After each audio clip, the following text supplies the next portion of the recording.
Me turn up. Right last. Transmission began. Yay. We're live. Hello, There, We're people. all yeah. alive for now. Also, all your characters are on screen right now. Um, Okay. alongside mine. Okay. Ooh. I'm gonna go look to see how this appears. In-depth arms. I like Crow is free. Mhm. creepy. I tried to put all the characters in what I imagine is their size comparison in the actual campaign. Yeah, Why Breach is Um, has there to so much bend down a negative little space bit on the though. right hand? hmm? Can you add Gomez on the right hand so there's not as much negative Oh yeah, space? give me a second. Give me a second. I need to go find him. Put him like on his side. Gomez. So we just go staring up. Shout out to Gomez. Shout out to Gomez. He's We he's been love here throughout He's our He a has good friend. been chunk here of this. for a I was gonna decent say amount of he's this. been with us through all of this. No, he hasn't. He has not. No, he hasn't. Wait, Ah! We like to Oh, think wow. that, He's wait, but appeared he hasn't. where am I supposed to put him, T? on the right side so there's not as much negative space right there. Oh, okay. He Gomez is very small. I mentioned. There we go. Right beside, Like on the right far beside right. me. Okay. Yes. Oh, he's so Okay. tiny. He's so small. There we go. There he is.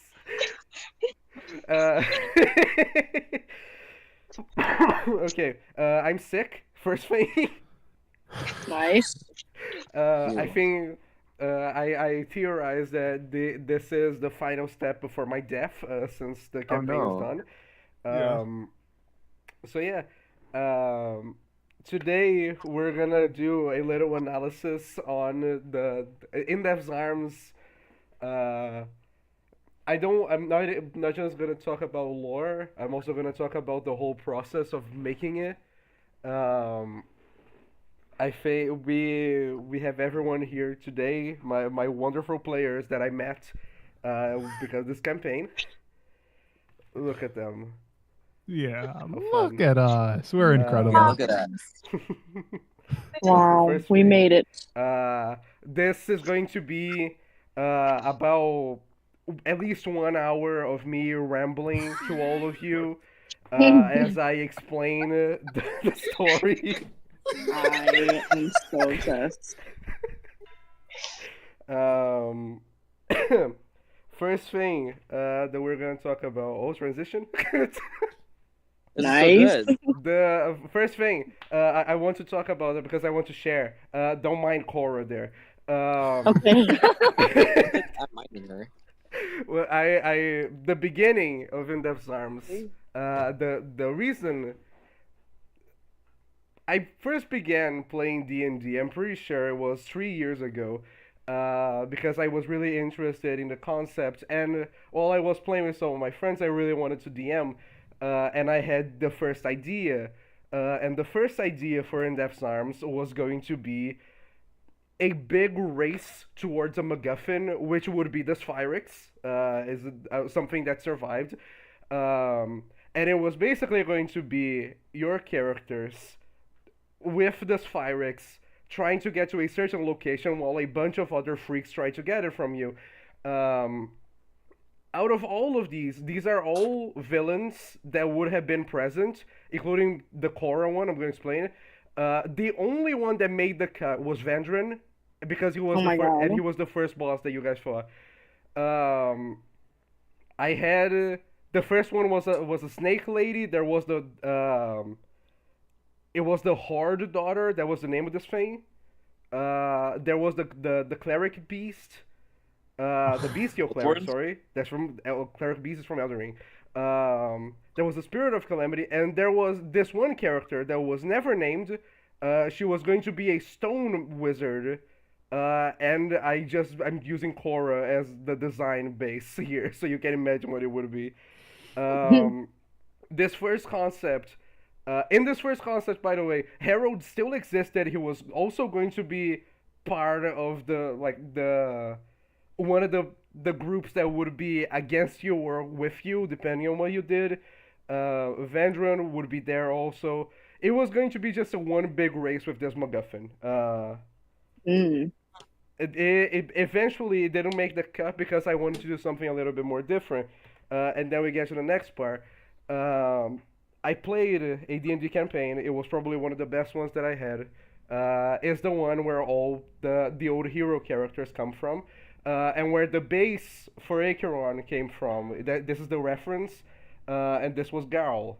Garl was a skeleton guy that didn't remember his past life. And for a little bit of that campaign, Garl became evil for a little while, and he was a completely different person. And the thing that really stuck to me about his character, and you can put a pin on that because it will be relevant later, the thing that I found really interesting is that the evil persona for him was just him while he was alive. It wasn't just an evil persona, it was him with his memories, and that always stuck to me. Whoa. You put a pin on that because it will be relevant later. Regarding Acheron, who is also here on the picture, this was the first design. This design, I kept it for a while, but it didn't work anymore, and I'm going to explain why. Because this design here has some some themes that didn't stick with Acheron. Also, this design was literally the first one. The reason why In-Depth Arms became what it is right now is because I played a villain character for a little while, like for 10 sessions, and then it ended, and I was not satisfied, so I wanted to play a villain more. That's the whole reason why In-Depth Arms even exists.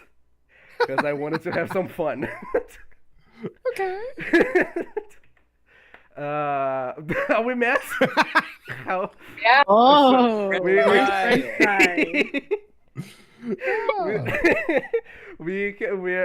I would like us to talk a little bit about how we met. I wanted this section specifically just because of how fucking specific it was that we even met.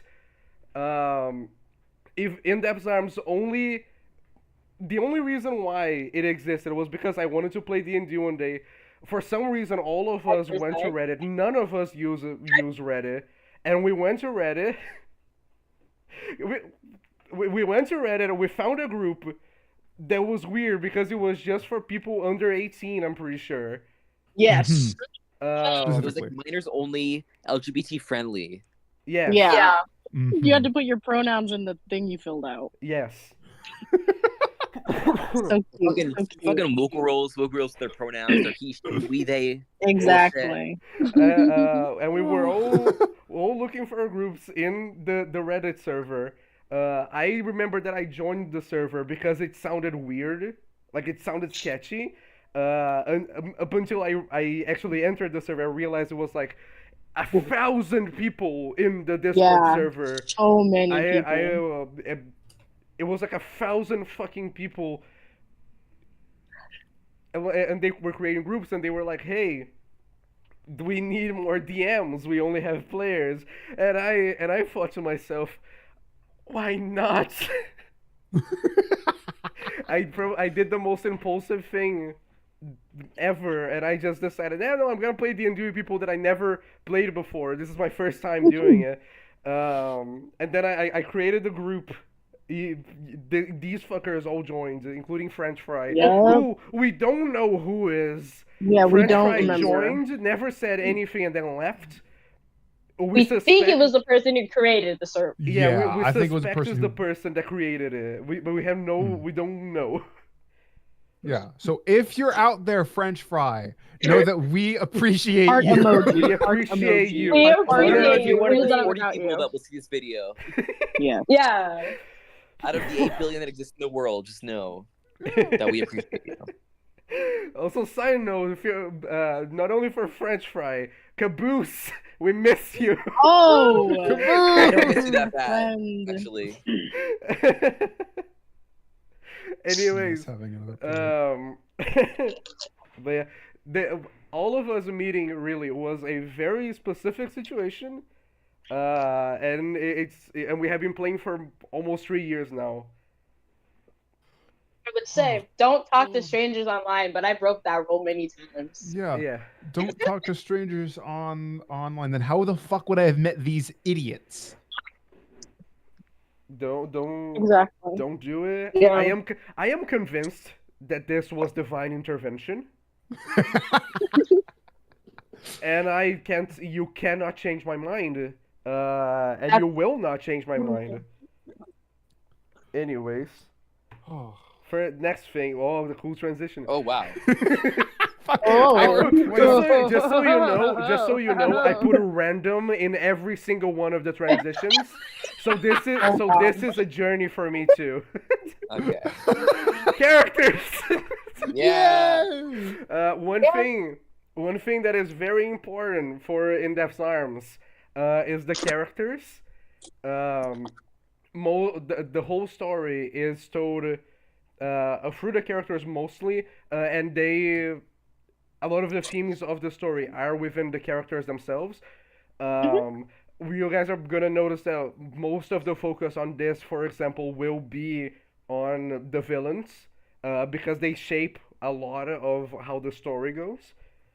The first one that we're gonna talk about, Gurge. Yeah. R.I.P. Fly. R.I.P. Gurge. Fly. Gurge. He's not flying light. He's in hell right now. He's a slave. I don't think he's in hell. No. You can be a slave and still be evil. Gurge was a character that was introduced in the first session, somehow survived the second one, and then just became the best character of the campaign. I had the idea of your characters having a rival that was going to follow you around. This rival was supposed to be Zyka. Zyka sucks! But Gurge is really cool. And Gurge just stole the spotlight. I need a second. Okay. Oh, God. Cat.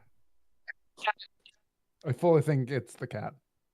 Cat or someone knocks on his door. No one knocks his door. He has no friends. You're right. Was it the cat? It wasn't a cat.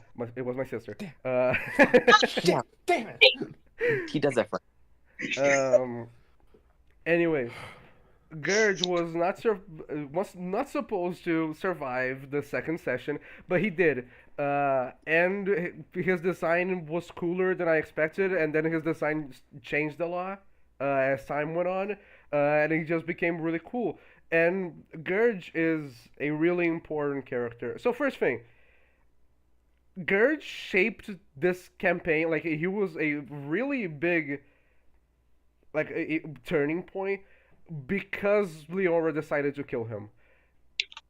I think that Gurge was only with us for 20 sessions, I believe. Yeah, not a lot of sessions. I'm pretty sure Gurge was with only us for 20 sessions, and he still haunted the party until the very last one.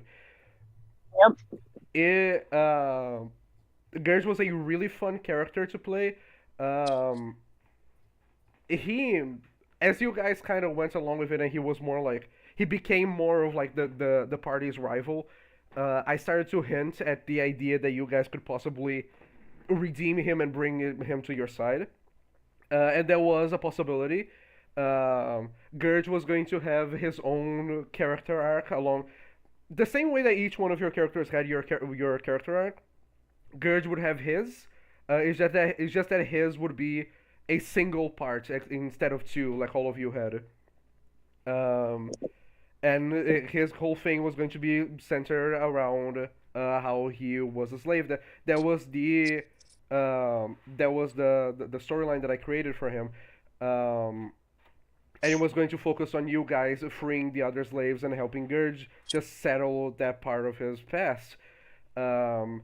If Gurge was added to the story, he would have played a new part. One thing, your characters, they have a parallel with the old heroes.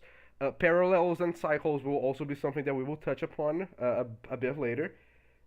Right. Gurge in this, the part that he would have played is that his counterpart in the group would have been Acheron. Um, Through the story, um, there will always be this tension because Gurge would there will be the tension of Gurge being able to turn on you at any point. Uh, all of your characters would know, they would have the knowledge that Gurge is completely capable of that. He is very cunning, and he is very treacherous. He wouldn't be above betraying you, or so you would think. And because of that, you would have the idea of if Acheron betrayed the old heroes, Gurge would probably do the same with us. And Acheron would also lean into that. Eventually, in the campaign, depending on your actions, Gurge would either betray you, and be against you, and be on Acheron's side, or he would prove Acheron wrong, and that would be the good ending. That would be like the perfect solution for this. Um, However, in the session where Gurge died, by the way, I was prepared for a lot of more of you to want him dead. Because the last time that you guys saw him, he beat you up, and all of you seemed really mad. So I was like, yeah, no, they're totally gonna kill Gurge. To me, it's so interesting that only Leora, like, decided to kill him. Yeah. Also, one fun fact: Gurge could have survived. He had the spells to survive Leora. I did decide to just let him die there. If anyone was wondering, yes, I could have saved Gurge. I didn't. Wow. Oh. Hmm? What is it? This one?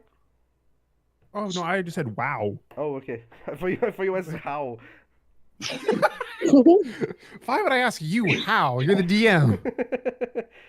No, he had a shield scroll. Gurge got a bunch of like stuff with him because Eveline was helping him, so he had like a bunch of equipment. He had a shield scroll, and he had Misty Step, and he could have just used shield and then like just teleported away 90 feet. But I did not. I decided to let Gurge die because that would have been more interesting, and it was. Yeah. Next one, Tech. I'm not gonna spend as much time as I did on Gurge here. Tech was he was another character that was supposed to only be there for a little while, and then I brought him back and he became Goblin King. Yes. Tech is funny. Fun. Also, one thing, the Starlight. Since we're talking about the goblins during the campaign, they use Starlight on their side. Starlight is not seen in any other place, only with the goblins. I did not give any specific information about Starlight. It's something that I was going to touch upon more, but I didn't. One thing that you can notice is that the only people that survive Acheron in the future are the goblins, and it's only temporarily, and they have the Starlight. The only thing that you find in the void are stars, very far in the distance. Oh, okay. Good. Oh my god. Whoa. Oh, for my car. Oh my boy, Cleo! Tassaria, and the Wanderer. The one thing I'm going to touch upon: the gods in this universe, none of them interact with the real world. The only gods that you interact with are the Wanderer and Mantissa. And one thing that you can notice about both of them is that they're very weak in what they can do. Mantissa is literally dead. The Wanderer, I'm going to touch upon in a second. With Tassaria and her sons, they were supposed to be NPCs that you guys would be able to get attached to like fairly easily. They are just generally good people that just wander the world, doing what their god wants them to do. And Tassaria, her specifically, the thing that was important to me is that through the whole campaign, you guys until you actually go to Dremiers. You always hear of Dremiers as the horrible, terrible place, and the place where Acheron rules over. So up until in the beginning of the campaign, it was very there was a very clear idea of what Dremiers was. It was just this horrible place. It was the evil kingdom. Until you guys got close to the Mentisa tree, and you started to talk with Tassaria, and she told you that she was from Dremiers. And that specifically was meant to make all of you doubt some of the things that was happening, because if Tassaria came from Dremiers and she's just a sweet old lady that actually enjoyed where she came from, what exactly are we going to do? Tassaria had her function was to create this doubt on you. The Wanderer itself, the Wanderer is a little bit more relevant because of things that we'll touch upon later, but also stuff that we can talk about now. I would like to make a question to some of you, if someone wants to answer, if they can. I mentioned that Mentisa is a weaker goddess because she's dead. I would like to ask, why is the Wanderer considered a weaker god? Because he's ugly. The other gods are also ugly. If I had to say, it's because he has no home. Oh. It looks kind of voidy and like lichish in the image. Is he like a lich or dead or something? Was he a mortal that turned into a god? He is close. Oh yeah, fuck yeah! Give me a hint. The Wanderer is only partially dead. Let's say it like this. He's part dead. Did I get it? It has to do with Harold. Harold killed him halfway. Yep. He's possessing someone? Wait, what? He was the first god that Harold he still has a part of him that's good. I don't know. And all gods are bad. Yeah. In the floating library session, Harold sent you to find a piece, to find you a crystal. That crystal, if you can look at the description of it, it says that the Lord was separated into 3 pieces. Can someone get the crystal for me? The description for it? Fragment of change, right? Yes. Thus the Lord was divided into 3 unequal parts. The greater was devoured, the lesser was sealed, and the last left to wander the world. He's the last fragment of change. Oh. What was the greater and lesser? The greater was what Acheron ate. No, the greater was what Harold ate. It was what he used in the ritual. The lesser is the fragment that Harold later used to power up the Sphyrex. Okay. Oh, the fragment we found in the floating library. And the one that was sent to was the greater? Did we see the greater ever, or was it just like something he had? The greater was devoured by Harold. Okay. Just a second. Okay, that's actually pretty interesting that he's the last. Also, that also means the Wanderer is a part of the Lord of Change, and also one of the reasons that he is not as powerful as other gods. The Wanderer is the god with the least amount of worshippers because Harold killed all of them. Oh. That's rough, buddy. Yeah, because That's change. really rough. Kill issue. Next. Yeah. There you go. We recognize this one. Yay! We got this guy. Recognize this motherfucker. Oh God! The Puppet Master was one of the characters that was not supposed to be what he ended up being.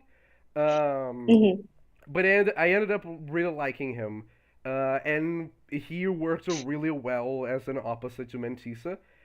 You can notice here that we have one image that I never gave to any of you. This was the earliest design of the Puppet Master. and this one actually came before this one. Um, Oh. the it was the earliest design. I didn't really know what to do with it. Uh, was just going to be, and the reason why is because Puppet Master wasn't even going to be focused on, because there was another character that was supposed to, in, to be on the on in the front of the stuff related to the Puppet Master. You don't ever meet her in session in Okay. campaign. You heard her laughing in the sewers while you were running away, Oh, but you never was it met her. Oh. There is Evelyn? Okay. artwork for her.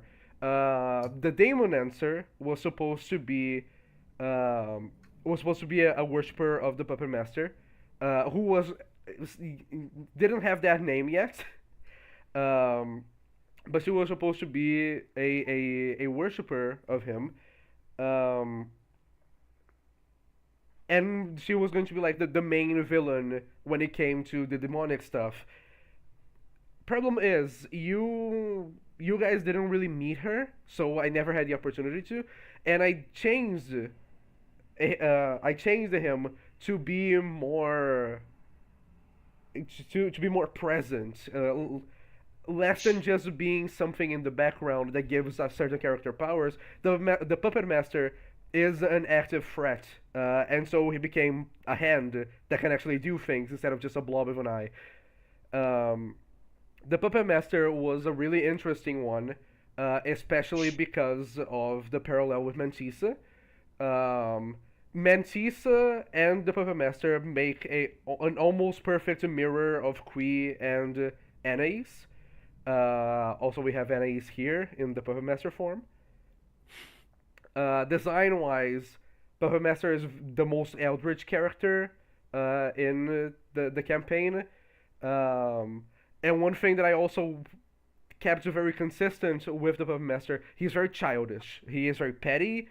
Um, he doesn't really understand why he can't win. He doesn't really understand what he is doing as wrong, really. Um, this is next thing. Inspirations for him are this. Zinch. Mm-hmm. Zinch, Nyarlathotep, really is specifically inspiration for the Goreborn design. Ah. I wanted the bird idea to him. Also a lot of spikes everywhere. Mm-hmm. And Bill Cipher is just funny. I just like him. Only because he's funny. Again, but Master makes he makes a parallel with Mantissa. The whole idea of the Puppet Master is that they have the Master represents the envy, the sin of envy, specifically envy of his sister. I also specifically kept as a note for me from of the Puppet Master.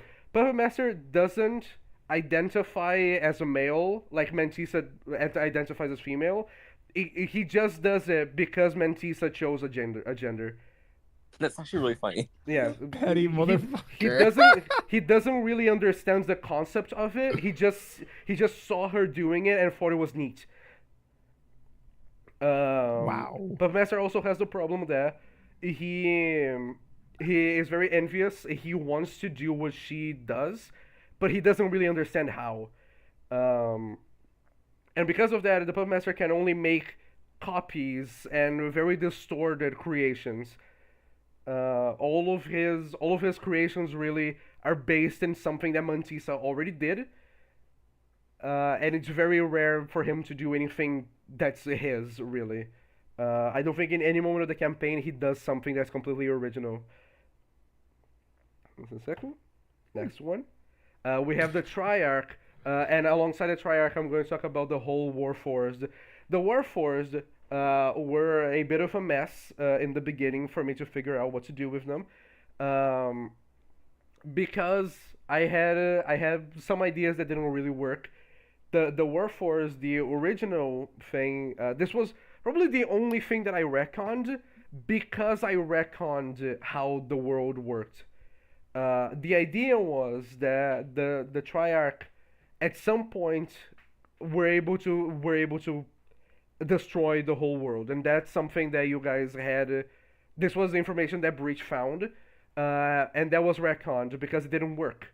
I didn't like how it sounded, and the reason why I made it that way was because the world would have ended multiple times, and every time that it ends, it just resets. Um, that didn't work. I didn't like how it sounded, so I changed the Triarch. The Triarch, as it stood in its final version, the Triarch is three Warforged cores shoved into a single body and then used as a computer. Uh, as you can imagine, that didn't work. And the Triarch is a rambling mess that doesn't really know what it's doing, and it's filled with rage. Oh, is it Wrath? Yes, very good. Yeah. See, Wow. you can have a golden star. Yay! Good stuff. Wait, guys. Mm. I think I know who Greed is.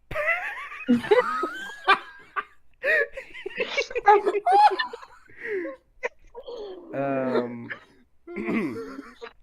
so the Triarch, the whole thing around them is that the Triarch can't really concentrate because it is so wrathful around towards everything around it. And because of that, the Triarch doesn't really make a lot of sense on itself. Um, I have said this many times. The fight against the Triarch is probably the easiest one out of of the all the villains. The reason why is because what is happening right now? What the fuck?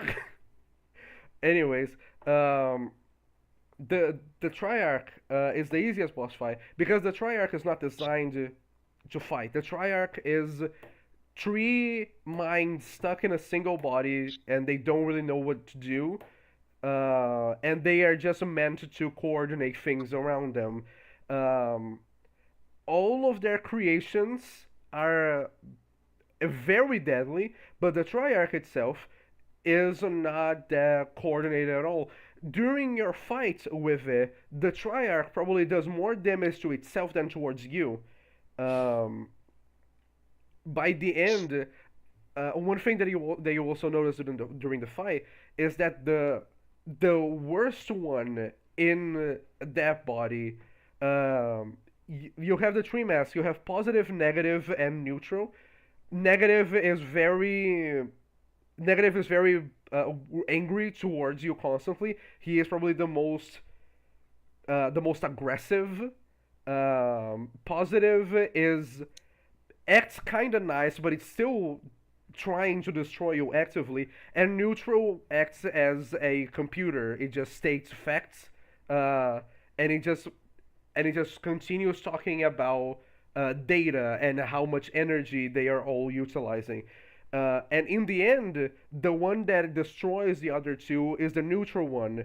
Um, Neutral, even though it's the one that doesn't show it the most, is the one that hates the most. Um, Also, neutral is the only one of the three that is dead.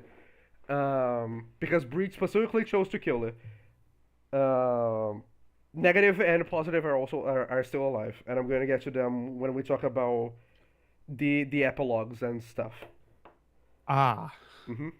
Yes, Breach did kill the neutral one. Anyways, oh, Phil. Inspiration for the Triarch. M from I Have No Mouth and I Must Scream. And the I love quintessence. that book. I love that book. I love that book. I fucking hate that book. Oh, I'm I sorry. like the book. I don't like the author. The Well, inspiration, obviously, he's a weirdo. Yeah, the fuck the Harlan. inspiration is M, and the quintessence from Transformers, because I really like the design of the mask. Y'all know GLaDOS from Portal 2 and Portal 1? Yeah. That's it. I just really like her. Oh. She's really cool. Anyways, um, we have Fucking nerd. next Eveline and the Executioner. Zyka is also here. You want to know why Zyka is also here? Because Zyka was supposed to be her nephew, but then he sucked, so he was never mentioned again. He technically still is her nephew. He just died, and no one cares, not even her. The Eveline, she's Acheron's ambassador. She is the Starscream of the group. She is the one that is ready to betray Acheron at any point, but she's too much of a coward to do it. Is What is it? is she sloth? Hmm? Or pride? She is lust. Oh damn it! Damn it! I'm gonna kill myself. Yeah, that Eveline, makes them white. Obviously, she's lost. Eveline specifically lust for power.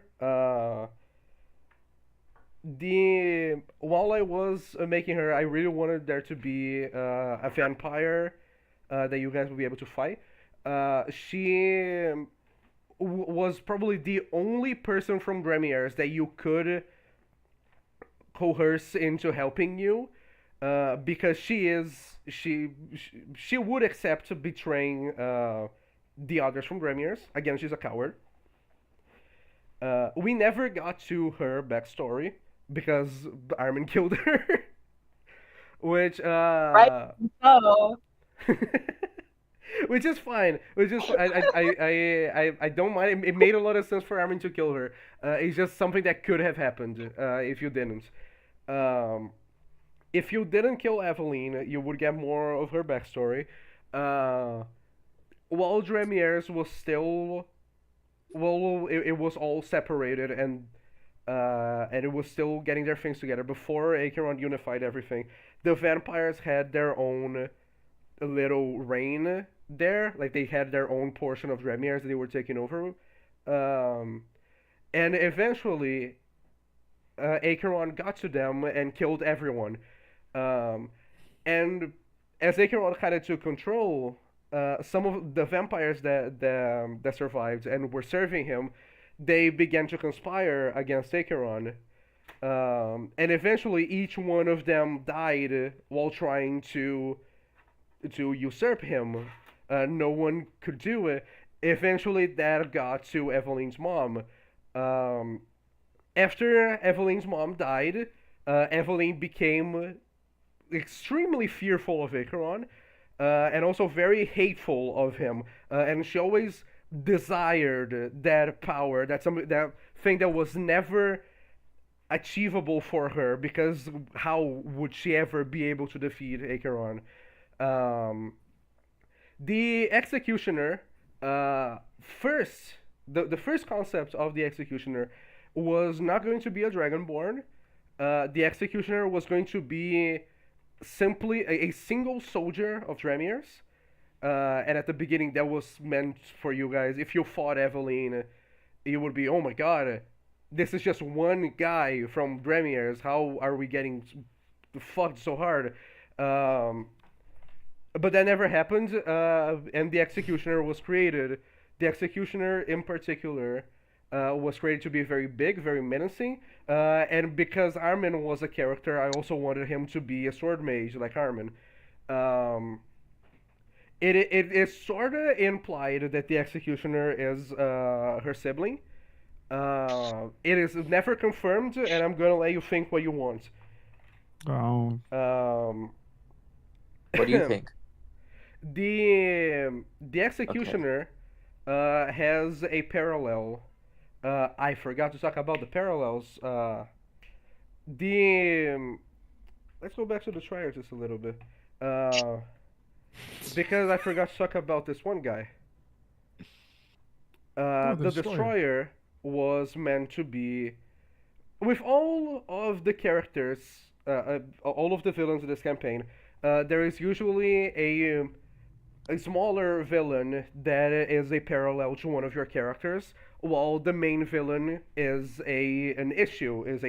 The main villain is the catalyst for your problems.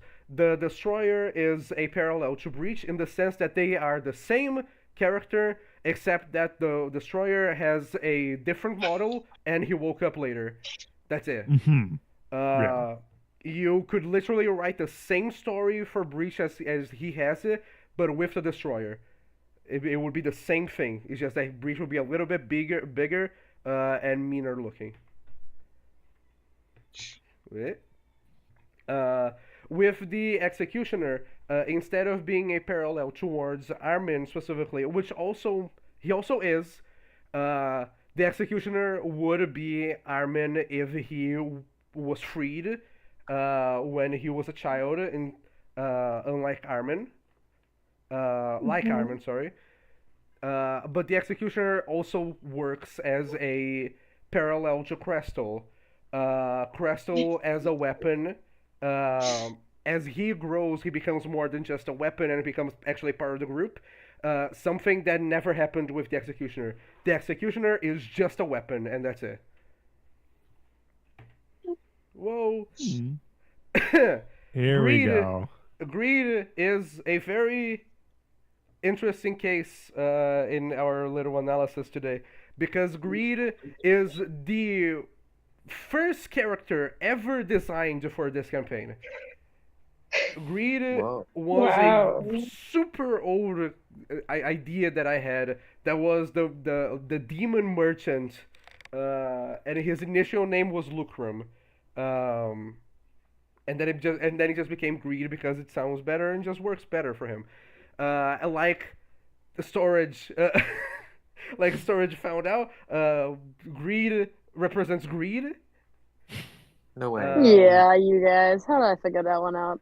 One thing my God. about greed that can be noticed is that, unlike the other villains, greed can be reasoned with.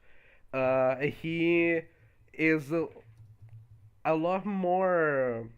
He doesn't really hold grudges towards anyone, and he will help as long as you can pay him.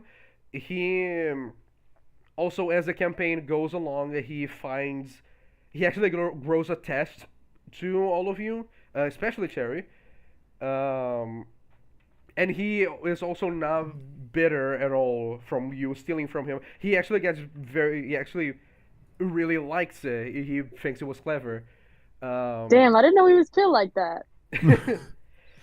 Greed, Greed's whole deal in this world is that to him it's very easy. It's very easy to just make contracts with people because he is the only demon that has access to the material plane. The problem is that Greed has access to the material plane, but he cannot interact with it unless it's through a contract and unless someone is doing his bidding for him, and that's where Sephiroth comes in.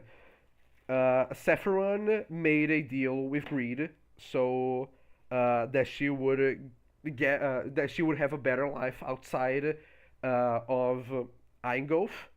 Eingolf also is the vibe of the city is very steampunk and very bad.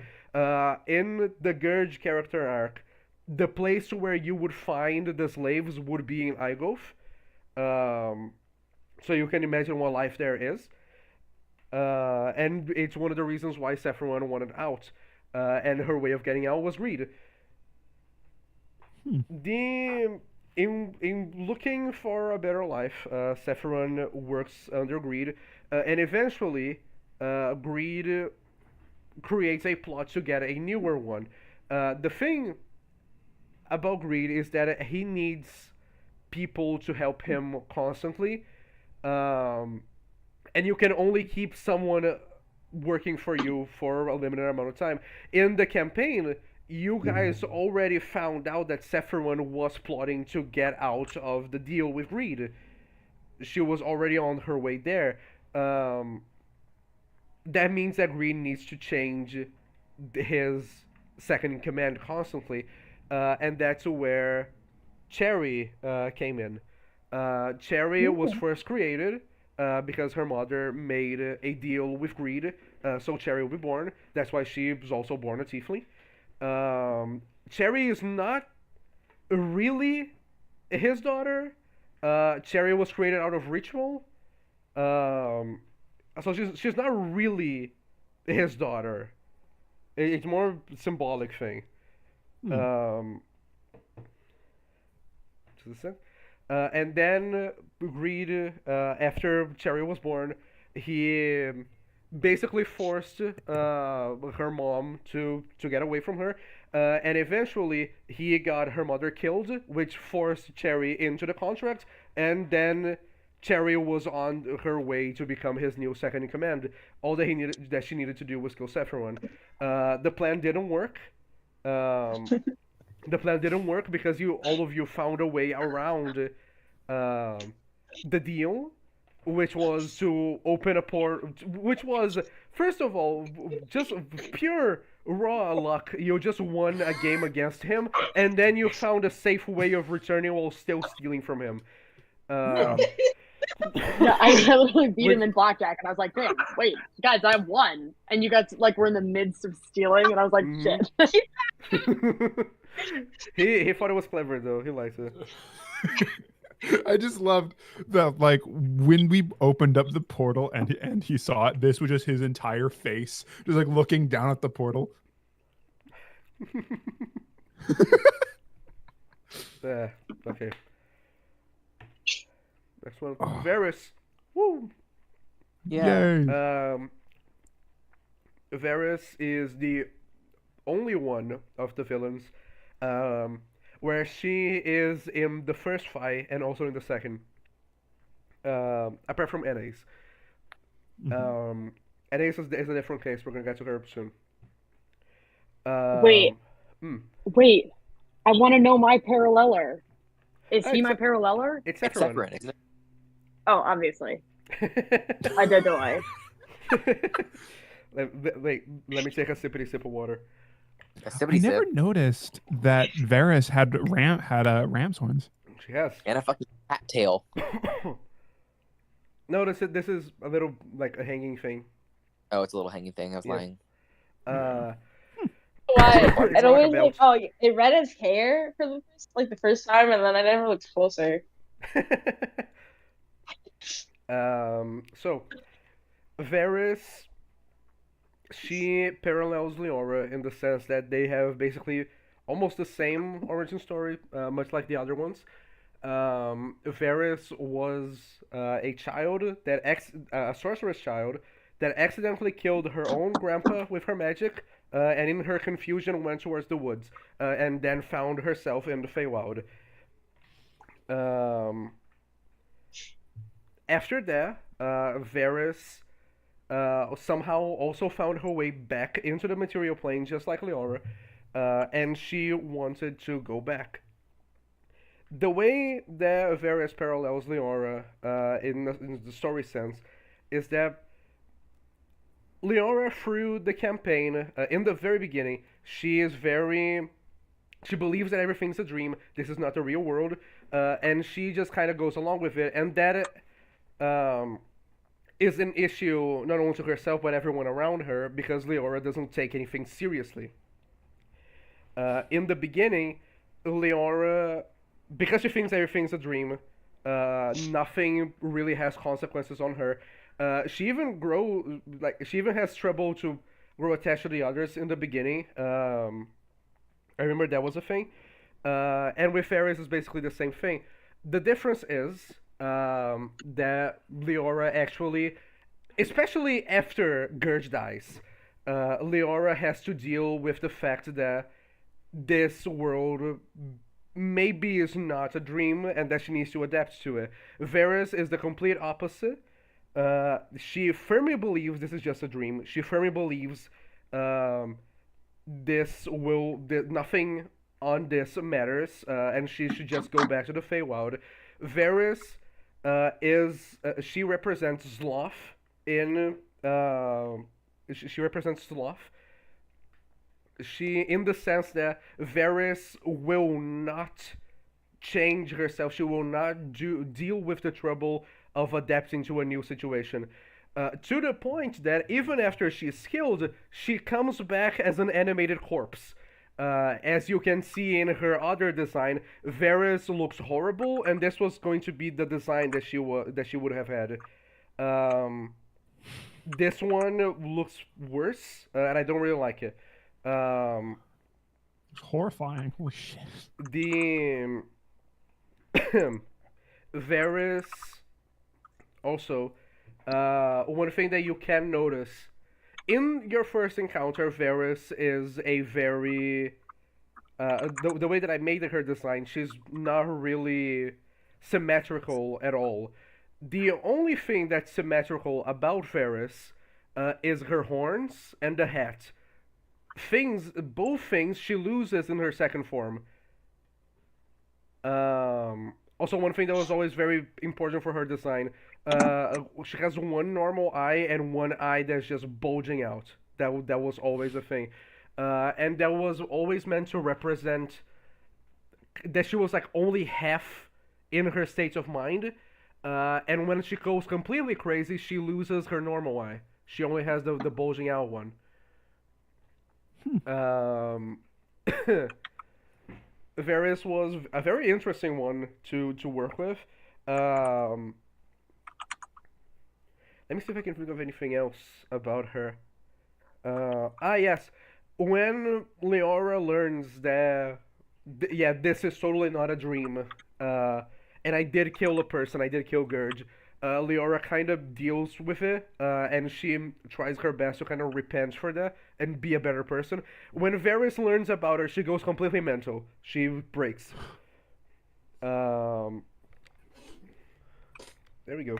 That's it. I think I Wow. think that's good enough for Varys. Yeah. Varys is definitely one of my favorite villains, design wise and just story wise. There we go. The the three big from Dremiers, the big villains that were assisting Acheron, um, Eveline, I'm gonna talk her the least because I already did. I brought her back because she's fun. She was supposed to help you in the final part, in the last sessions. You were supposed to make a revolution against Acheron. Uh, Try your best and try your best to take him away from power. The fighting the dragons and enslaving them was going to be the last thing. It was going to be the thing that your characters would be. We cannot help Acheron anymore. And Eveline was supposed to help you with that, since she was always on board with dethroning Acheron. This never happened. Yep. Oh, Eveline somehow managed to survive until the very end of the campaign, and I'm gonna talk about her in the epilogue. The general was I don't know if we fucked that one up, you guys. I can't tell. Yeah. I mean, I Possible. just think, maybe we could have handled it after. Sometimes some things have more priority. Well, yeah, Acheron being like, I challenge you. I think that's more priority than a runaway wizard. Or, Yeah, who gives a shit about her? She's like, we beat her like every other day. yeah. The general was the one that was introduced last, about these three ones. Um, the general he is probably the most loyal, to Acheron. The general, the mind flayers are basically extinct. Uh, the elder brain is dead. They can no longer reproduce, and these mind flayers are the last ones, and they are currently starving. The only thing that they can eat is brains, and they don't have a lot of it. Um, so the general is hell bent on just destroying everything and making the world suffer the same fate as his people. Um, and Acheron obviously is the easiest way of doing that. The general could have been redeemed possibly, if you would have managed to bring him to your side at possibly at the end. During the revolution, there was the chance that you would be able to bring the general to your side. Uh, that didn't happen. Because the revolution never happened, the general never had that option. Um, and he chose to die. Basically, chose to die the way that he did. One scene that I never got to do with the general in the end, I would have had him. The reason why I didn't do it is because the session was going for way too long. I didn't have the time. Uh, the general would have escaped from you on your final battle, and he would eventually stumble onto Acheron again. Um, and then Acheron would just have killed him and basically just laid to him how all of what he did was just in vain. How Acheron gave him exactly what he wanted, which was revenge. Uh, and Acheron would also have revealed to him that he could have literally saved his people at any moment, and he just chose not to because that wasn't what the general wanted. The general wanted revenge. He didn't want his people saved. Yeah. Um, Rough shit. the Is what I would say if I cared. Just kidding. The sorceress was the most interesting one out of the bunch. She is one thing that Bismarck caught on to it. I was very proud of him.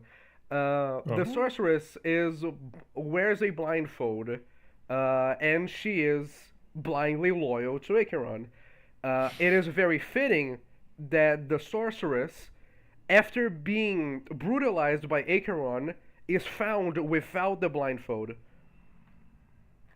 Uh, just like many of the other characters, the sorceress only really realizes her mistakes after it's already too late. Um, she helps. She helped all of you many times through the campaign, because she didn't really. Helping you meant two things. First, it meant that Acheron had the fight that he wanted. Two, she worked multiple times behind Acheron's back because she was doing what she believed was better for him, um, which also included saving you guys multiple times. The the sorceress stopped Acheron from killing their cockroaches because Dremier's was created. The core of Dremier's was to help those species who were being casted out from the other societies, and Acheron was attacking their own, and was something that the sorceress didn't enjoy, and that got her to almost die. She did survive though, thanks to you. Um, she did survive because of you. I can talk more about her in the epilogue. The sorceress was a character I really enjoyed using. Um, yeah, I think that's enough for her. Yeah. Yeah. Yeah. The sorceress was also present during the entire of Acheron's ascension to power in Dremier's too. She was a very important character. Um, she was a very important character, and she didn't really realize the scope of what she was helping. What she was helping Acheron. The sorceress also in her backstory. The way that she depicted her backstory is through a child's book. Um, the um, the child's book also the way that it begins with her eyes being gouged out by um, the Templars of the Goddess of the Sun. This, by the way, Harold's fault. The Yeah. sorceress really doesn't like Harold. Also, the this all happened while the sorceress was still a teenager, and then she was brought in. She was taken care of by Acheron for a while. Um, second. Also, Acheron did have a bit of a bond with the sorceress, and that bond was completely thrown away as soon as he got his memories back.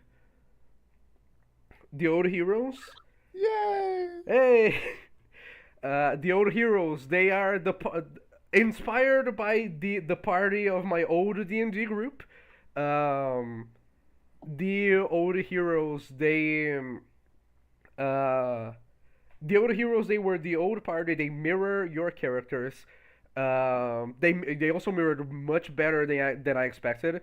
Um, especially Harold and Khalaza. With Harold specifically, I'm going to get into more detail later because it's very bad. It makes me upset.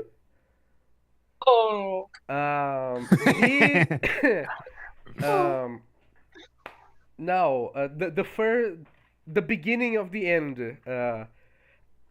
First thing, Acheron being defeated in session 40 was not in my plans. We called that the miracle. Uh, Bismarck did the stupidest thing ever, and then I managed to find a way around it, and it saves me a lot of sessions.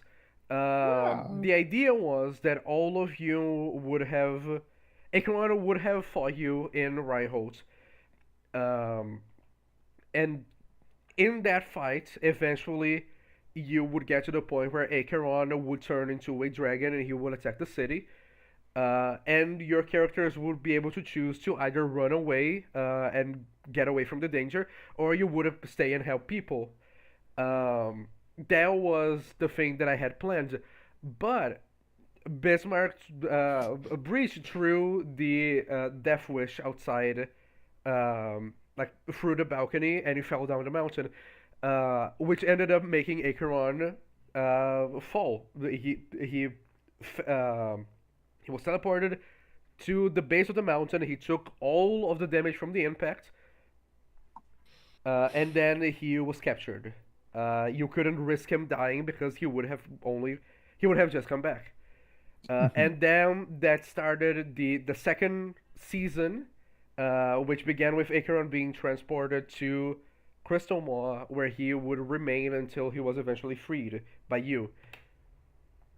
Lilin was Lilin came out of nowhere. Uh, I gave hints about her in the beginning of the campaign, but she appeared out of basically out of nowhere, and she almost seems very random in comparison, because there was no build up for her, and she just appeared as soon as Acheron was out of the picture. The thing about Lilin is that she doesn't get Acheron. She is Acheron's daughter, um, but she doesn't really understand what Acheron is and or what he's meant to be. As you can see in her design, the pose that she has in this drawing, the main drawing of hers, is the same as the first Acheron drawing, the one that I showed in the beginning of the presentation. But she doesn't really get it. She doesn't really understand. She has the pose, she has the scythe, she has the wings, but she doesn't really do things the way that Acheron would. She's basically just an enormous poser trying to fill the gap that Acheron had, but she can't. She's not Acheron. Um, Rough shit. what Lilin is supposed to be in Acheron's story is a bit of a turning point. Lilin at first, and the way that she's presented, she is someone that Acheron had a very strong bond to, um, and then and then something bad happened with her. Eventually, in your perspective, it seems like the bad thing that happened was that she became a lich. It was not. Lilin adored Acheron. He was her her only role model. She wanted to be Acheron more than anything. And when Acheron found out about it, he could have done anything to help her try to change her mind.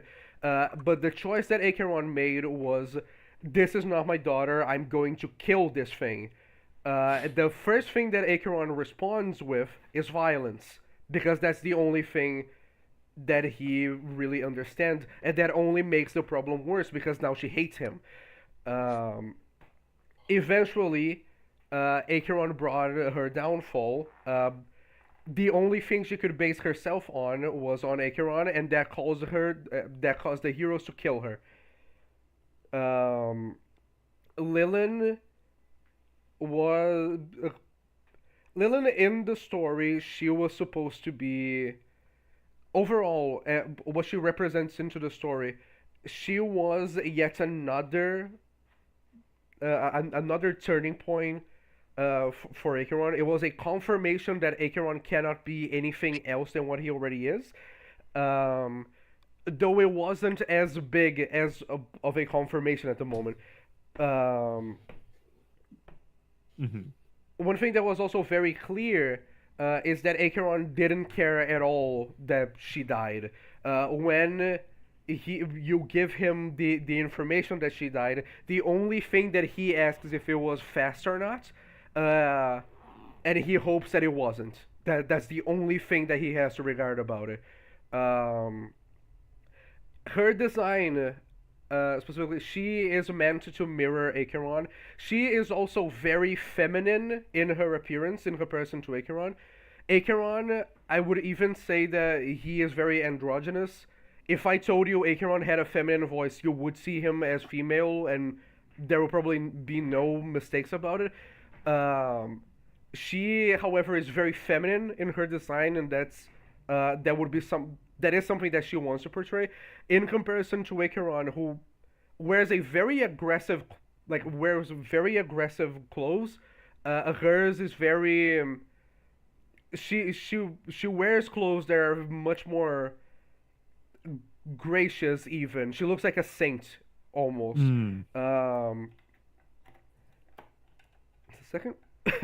One thing that you also can notice is that in comparison to Acheron, she looks much, much more wounded because Acheron scarred her to the point that not even her own regeneration could bring back.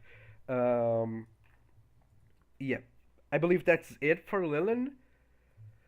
I don't think I'm forgetting anything else. um, Next one. The Voidborn and the Lichdom Ritual. I made some representations of that I'm going to use at the moment. I am an artist, yes. First thing, the Voidborn. The way that the Voidborn work, it's basically here you have a normal person. You can notice how they are all filled out. This is a Voidborn. The Voidborn is nothing on the inside. A Voidborn is just an empty space on the world. Of course, in the actual drawings, the void is represented as almost a black tar substance.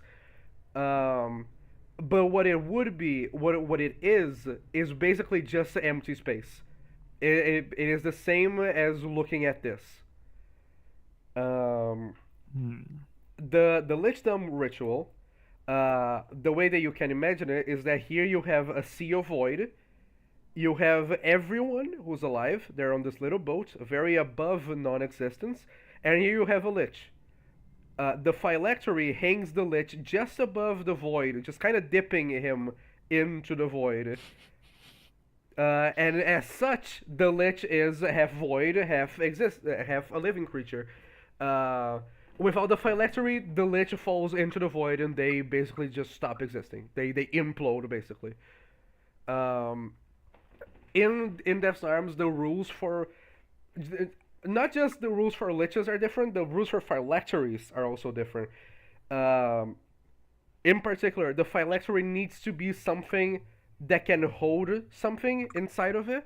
It doesn't necessarily need to be something that is dear to the lich. Harold and Lilindo choose to use something that is dear to them. Lilim chooses a flower basket. You can see in the drawing you have her soul here along with a bunch of wilted flowers. Mm-hmm. Harold chooses the box. The box to Harold is an analogy to what he was looking for, aka the box that he had that was very pretty but had never had anything inside of it, so it was basically meaningless. A box with nothing inside is just a wooden cube.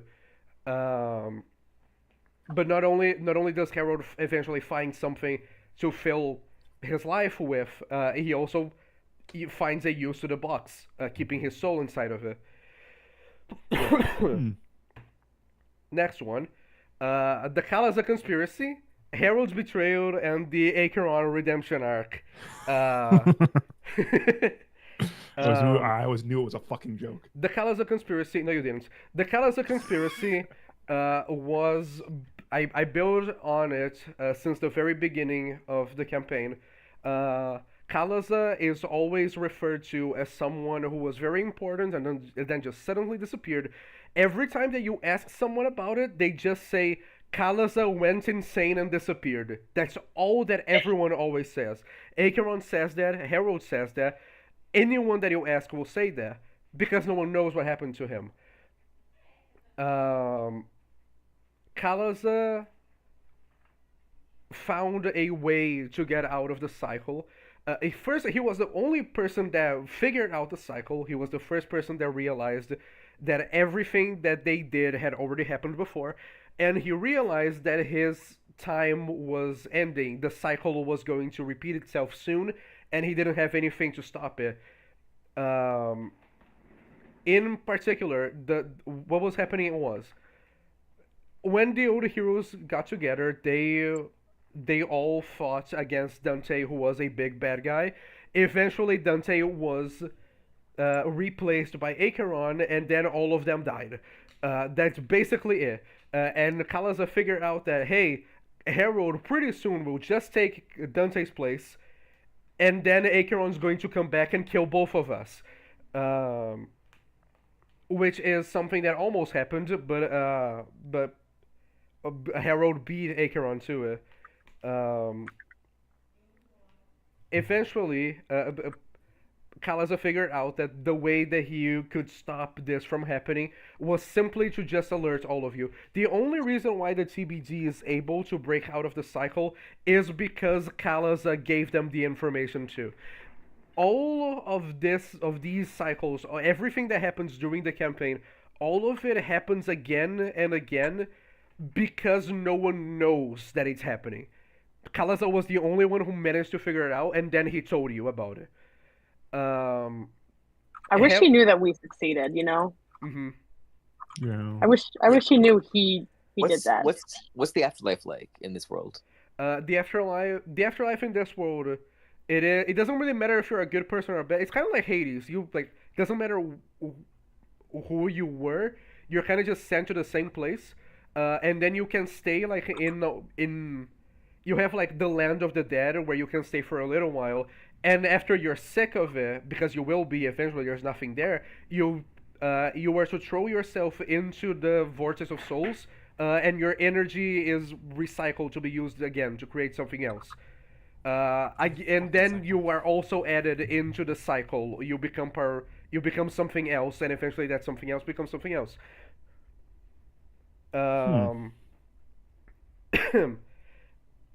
Harold's betrayal. Um, Harold's betrayal was always meant to happen. The truth is that Harold was supposed to betray you shortly after you got this Phyrix, very early in the campaign, but uh, because we never really got a good moment for it, it just kept being pushed back. One thing that pushed it back, for example, was Gurge dying. Um, and because of it, Harold betraying you eventually became something much bigger as I continued to write the story, and I prefer it that way. It just works so much better this way. Um, Harold betraying you. He never. It's interesting also to notice like Harold betraying you was never done in malicious intent. For malicious intent, it's more of a betrayal of trust, really. Yeah. Acheron being redeemed, the possibility of redeeming Acheron, it was something that at first, the reason why, the inspiration for it, did I ever tell you guys? No, right? I don't think you told us the direct inspiration. The inspiration for it was because we played an Overwatch custom mode where you would play D&D in Overwatch, Uh, I w- remember and this uh, thing. and uh, all of you chose characters, and then I chose Ramatra as to be Acheron. And I thought, wouldn't it be really neat if Acheron was with the heroes for like a session or so? And then and then I had the idea that like at one point Acheron would like just join you guys while exploring one dungeon just because he was bored. But that didn't really feel right with me, and I just thought, what if I had like a little arc where Acheron would help them? And then it came to me the idea, since Kalazar wants to break out of the cycle, and every time someone tries to kill Acheron, they just continue the cycle, either by failing or by succeeding. Then maybe if instead we try to make Acheron see light, maybe we can go around it. And that's why Kalas also tells you, hey, maybe you can try forgiving him. Maybe try to be like a kind towards Acheron. Like try something new. Try something that never happened before, um, which didn't work, but kind of did. Um, I Almost. I put in the seeds of what it could be, of the idea. Acheron has a bunch of angsty moments. Acheron doesn't really understand who he is for the most part. One thing that we will get to pretty soon is that Acheron repeats he repeats his entire story twice in the campaign. Um, just a second, I need another sip of water. Hmm. How hydration? How important? Hydrate or Mm, hydrate. water.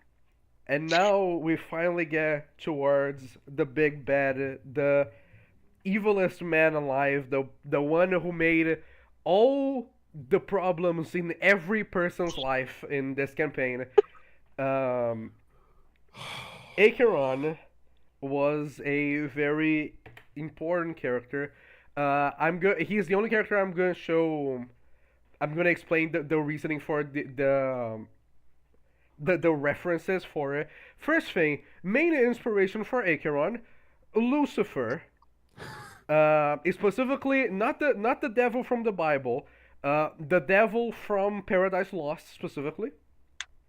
Real. Because in Paradise Lost, something that always stuck with me when I heard about it is the scene where Lucifer is where he sat down on the sun, and he kind of feels the warmth from the sun. He kind of reminisces that that's probably the closest thing he'll ever be. Like that's the closest warmth he'll get. That's similar to heavens. And he kind of thinks to himself, why hasn't God forgiven me yet? Why am I still in this situation? And as he kind of ponders to himself, he gets to the conclusion the reason why God didn't forgive me is because I don't want forgiveness. And that he kind of answers his own question by himself as he ponders, and that always stuck to me. Just the idea that yeah, no, I am a bad person. I don't want forgiveness. It's not that I can't be forgiven; it's that I don't want it. That always stuck with me. Um, the Nowhere King was the original inspiration. He is where the more angsty parts of Acheron come from. The Skeleton King, more the way that Acheron acts is more like the Skeleton King. I really like the Skeleton King again. His backstory is also very similar to Acheron's, and it was not planned. I didn't know who the Skeleton King was until like last year, and I really love him. And also this Skeletor, he's just fun. He's a really fun villain. I based a round of dialogue that I have on the Skeleton King and this Skeletor. Um, okay, that's enough for the inspiration. Design wise, Acheron is probably one of my favorite designs. It took me a while to get used to his design. Um, I also made another representation here. Acheron has, as you probably already know, Acheron has a lot of connection between has a lot of connections to snakes. He has the bifurcated tongue. His normal design, he is made to stand up very cylindrical, like very rectangular, and he kinda in the shape of a snake. I made it here a little representation of what I imagine. Mm-hmm. And also, as you can see through this, almost indistinguishable, as well indistinguishable from a river. Acheron's the Cape of Shadow flows down like a cascading river. Um, One thing about Acheron's design also that is most noticeable in this drawing, this is the first big drawing of Acheron. This is like the one where he was introduced with. Acheron, he is made to look evil. He is made for you to look at him and you just know he's the bad guy of the campaign, and he is made to stand like a tower. Acheron is a focus of evil in the center of the room. I would describe Acheron as, even if he's not the largest thing in the room, he feels like the biggest. Which is very big in contrast to him after he loses all of his equipment and his power. In this form, Acheron looks rather pathetic, to be honest. He is small, he is skinny, he looks like a ghoul. At Thank best, you. he. Sorry.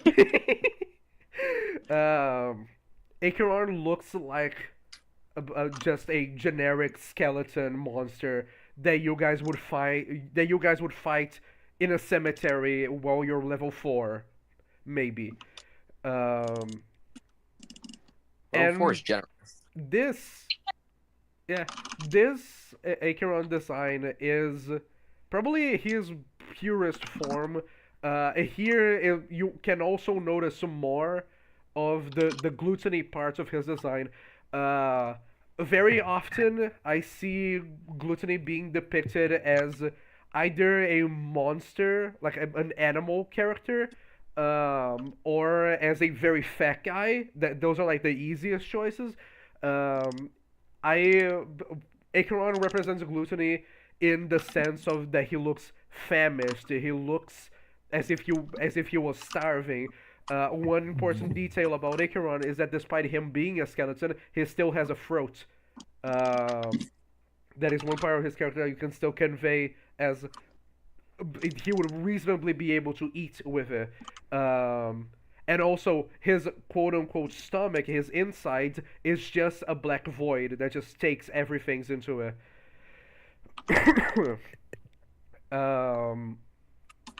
Okay. Also, the snake. This was the first Acheron drawing that I did that had the 4 wings. It's just this snake. We'll also talk about gluttony in a second. We're also going to talk about gluttony. So I'm not going to touch into it at the moment. But Acheron, he does have the 4 wings. Also, number 4, very important for Acheron. The number 4 can be seen in many places of his design. Not these 2 drawings, because they are outdated. I didn't have the number 4 thing going on yet. But number 4 is also very important to his design. It's a core part of Acheron. The Your desert. favorite number? It is my favorite number. It's Acheron's favorite number. You can also probably notice that the number 4 is very important in Death Times in general. One thing that it's very easy for you to notice. This campaign, season 1 had 40 episodes. Season 2 had 40 episodes. And this presentation has 40 slides. Whoa. Oh. This is just like my other campaign, but instead of it being like, oh, 4 is everywhere. Oh, 5's literally everywhere, and I hate it. 5 is easier. 5 is easier. Yeah. Bro, what side are we on? Okay. Thanks for answering. What did you say? I said, what slide are we on? We are in. Oh fuck! No, get out of here, Oh, Snake! It's not a you yet. Stop! No. I just Hello? want to see. We're in 28. 28. Fuck! Whoa. Damn Why? it. No. Okay, this is 27. No, we're in 28 actually. 28. The desert. The desert is where Acheron came from. Acheron's people lived in the desert, and then, for any reason, Acheron and his father eventually returned to the desert. The desert, in the campaign, while your characters find it, is a wasteland. It is impossible to live there. The desert itself feels as if you became more and more tired as you got deeper into it. Um, the the desert is completely unhospitable, and you can thank Acheron because of that. In Thanks, Acheron. the place that you find at the very end of the desert, you all find a castle, a palace that's buried underground, and that has the Colosseum. In the dream, you found out that the Colosseum was the first place that Acheron conquered. Um, after he began his crusade to become the worst thing alive. Um, Yeah, that's what my parents called my birth. Incredible. You guys found the palace. One thing that you also find the palace, you find the ritual room. This is from the animatic. In the ritual room, what you find is an empty room with the stairs leading up, going through these stairs, and kind of here under you find Xenos' skeleton. This is Xenos. He is a god, and he is currently dead. And you also find a large pit that's filled with void. One thing that you'll also find in this room, where all of these other people are at the moment, is just filled with snake skin. Because all of the snakes that gather up in the desert go all the way towards the palace, shed their skin here. The reason why is because this is the place where Acheron first shed his skin. Is the place where he became a lich. And again, continuing the trend of things happening again and again, they all shed their skin in the place that Acheron first did it.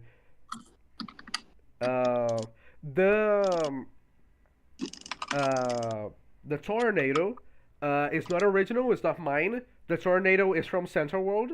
I wanted to include it. I think I just wanted it to be an obstacle that you would find in the desert.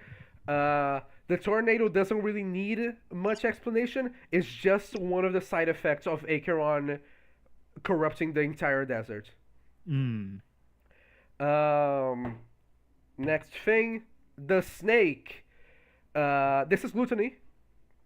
Gluttony, the actual sin, not the gluttony that is represented by Acheron.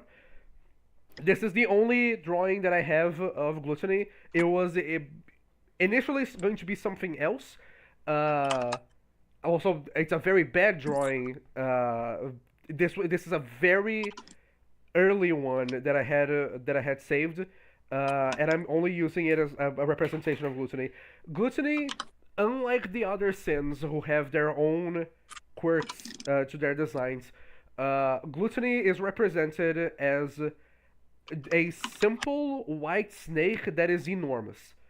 The reason why is because gluttony doesn't really need to be all that different.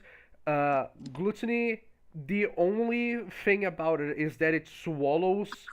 It just continues taking into itself, and that's it. It has no. It doesn't want to keep like greed does. It doesn't want anything else other than consume. And gluttony in the campaign gave themselves to Acheron. Gluttony describes it as they fed themselves to the greater snake. Um, Gluttony also works as a almost as a voice to the void. Um, Gluttony speaks for the void. Almost, it even gives you directions of what to do. Gluttony is also the only character that tells you what the cycle is really. When you were given the final choice, when you were given the first choice in Acheron's mind, Gluttony asks if you would rather be ignorant or or if you would like to be more than just that. Um, the consequence of either of those was knowing Acheron's memory or not. If you already know what happened when you said you didn't want to be ignorant, you got Acheron's memories back. If you didn't, the ending of In Depth Science would have been a little bit more different. If you said that you would prefer to be ignorant, gluttony would have understood, and you would have been thrown out of Acheron's mind, and the session would have ended there. With Acheron not getting his answers, he would open the portal back to in Dremiers, and you would continue your journey to reunite Dremiers again. This time with a much more tame Acheron. He would still be reasonable, and he wouldn't have been as horrible as he was at the end of the campaign. The difference is that instead of acting malicious towards you constantly, Acheron would have hidden his intentions until you got to the Sphyrex. And to which he would, just the way that he did in the actual campaign, he would have killed Harold and gotten his memories back using the Sphyrex, thus returning to his normal state. In this version, in this alternate universe also, Acheron, you guys would have gotten to Harold much quicker than you actually did. You probably would have 2 to 3 sessions before you went to fight Acheron. And in that meantime, Acheron would compensate for the time lost, and he would do the worst that he could, probably. Just a second. I have one question to you guys. I would like to ask you, where's Acheron's phylactery? Because you have seen it before. It is this little thing here in the ritual. And it appears other times during the animatic. Where is Acheron's phylactery in the campaign? You have seen it in the campaign. Okay. This might be wrong. I'm really not confident, but I think that it's up your butt and to the right. Oh, that sounds like a good place. Okay, I'm gonna say, because it reminded me of the design with the thing that was in Harold's chest when the Sphyrex was in the Harold's chest. I think it's the Sphyrex itself. Does anyone else have guesses? Should we get a hint before we get a guess? Bismarck, you got it right. W. The Acheron's phylactery is the Sphyrex. The Okay, Sphyrex. that question off. Great job. That That was like the smartest thing Bismarck's ever said. Oh, fuck you. Yeah, no, Well, it that's was, not a very it was like completely hard. unexpected. Guys, I'm smart. Yeah, you're very smart. Oh wait, didn't we literally see this slide?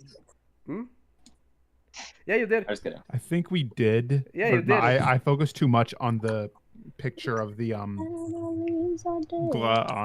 gluttony. Yeah, I wasn't worried because you guys are dumb. Anyways, the Sphyrex. One thing about the Sphyrex. The Sphyrex is the only way in the universe of In Depth Arms that you can cast a spell wish. It is the only way. The Oh. Sphyrex is described as an object that can do anything if you charge it. Um, the original concept for this Sphyrex back very like really far back. It was the Sphyrex was just a MacGuffin that you had to like bring somewhere. One of the things that you would need to do during that campaign was find other magical items that you could use to power the Sphyrex up. um, in Death's Arms, Acheron found a completely an almost perfect way of protecting his phylactery. The only thing about him that made him vulnerable. Acheron made the phylactery it's impossible not to want to keep it. It's an Mm. object that can do whatever you want as long as you feed it. The Sphyrex the Sphyrex is protected by the same sin that Acheron has. A person's gluttony, a person's desire is what keeps the it's what keeps the Sphyrex alive. Harold saved Acheron's life twice in the campaign. Twice in the campaign, Harold protected the Acheron's phylactery without even knowing what it was. Lol. Dante did the Oh. same thing. The Sphyrex existed for millennia, and it was always protected because it was too valuable to throw away. Wow, I Uh, fear he owned them actually. um, Yeah, I it, fear he ate them up. the one thing also that you can notice about Acheron, despite him not having his memories, Acheron always is sure of himself that the Sphyrex is his. He always talks towards the Sphyrex with ownership, as if it's his, even if it's not in his power.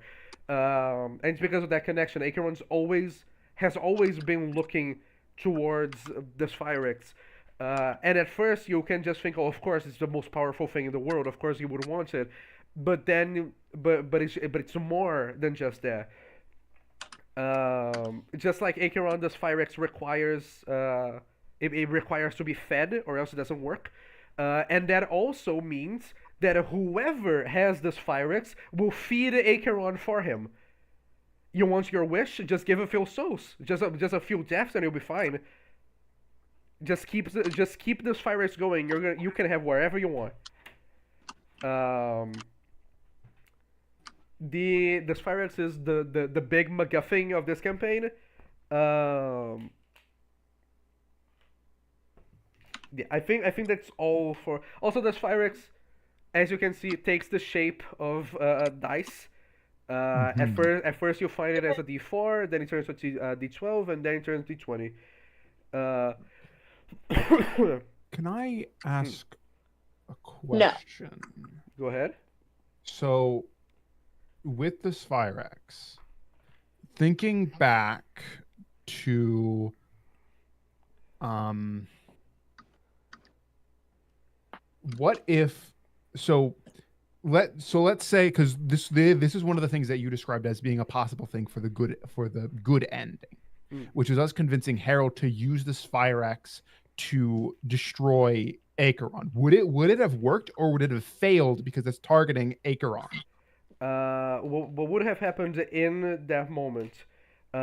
You would have convinced the Herald to use the Sphyrex against Acheron. That was the most unlikely scenario. What would have happened was that Herald would have broken his barrier, uh, and just like everyone else, it would have thrown, it would have pushed the Herald back, just like it did when Acheron destroyed it. Um, and then you would have kind of that race of who gets to the Sphyrex first, you, Acheron, or Herod. Um, and then if Herod got to it, it would have been a game over to you. Which, by the way, I can talk about the game overs pretty soon, so that's cool. Um, Okay. that would have been a game over because Harold has the Sphyrex and it would have been totally charged. So it probably wouldn't even have happened. It would have been irrelevant, is what I'm saying. It could possibly work. It would theoretically work. And also, eventually, especially because one thing, the phylactery doesn't need Acheron to be alive. The phylactery still exists in universe. The phylactery was not destroyed. Harold, hey! Hey! We got to the. There's a reason why I wanted Harold to stay. To talk about Harold after Acheron. Harold was an unexpected surprise. He is probably the character that I have been the most invested in this campaign. He's one of my favorite ones. He is playing Harold was also one of the most immersive experiences I had, because Harold got very close to Queen, and I needed the story to continue going, and Harold needed the ritual to be complete, and while all of this happens, I needed to keep myself from stopping, just like Harold needed to. Um, so that was a bizarre experience.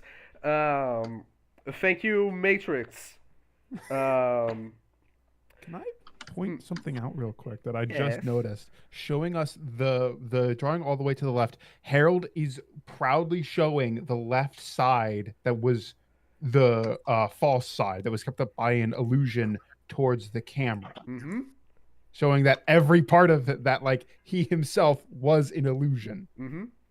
My God. That's similar My right ass- there. Ah!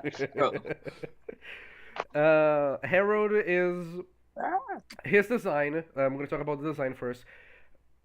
His normal design, Harold is he dresses fairly like very simple for a king. Harold, I have described it many times. Harold dresses more like a wizard rather than a king.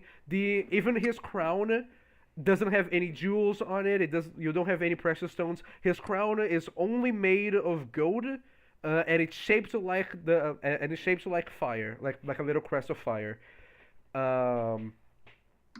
This was always the intention.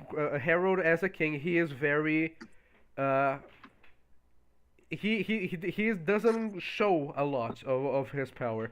That, however, is also an illusion. Most of his, although I don't have any color drawings of Harold. All of his clothes are blue, which are still very expensive colors, and his crown is still made of gold, which is still very expensive and also enchanted. That Harold's humility is also a a disguise on itself, and that becomes more clear when you get to the lich design.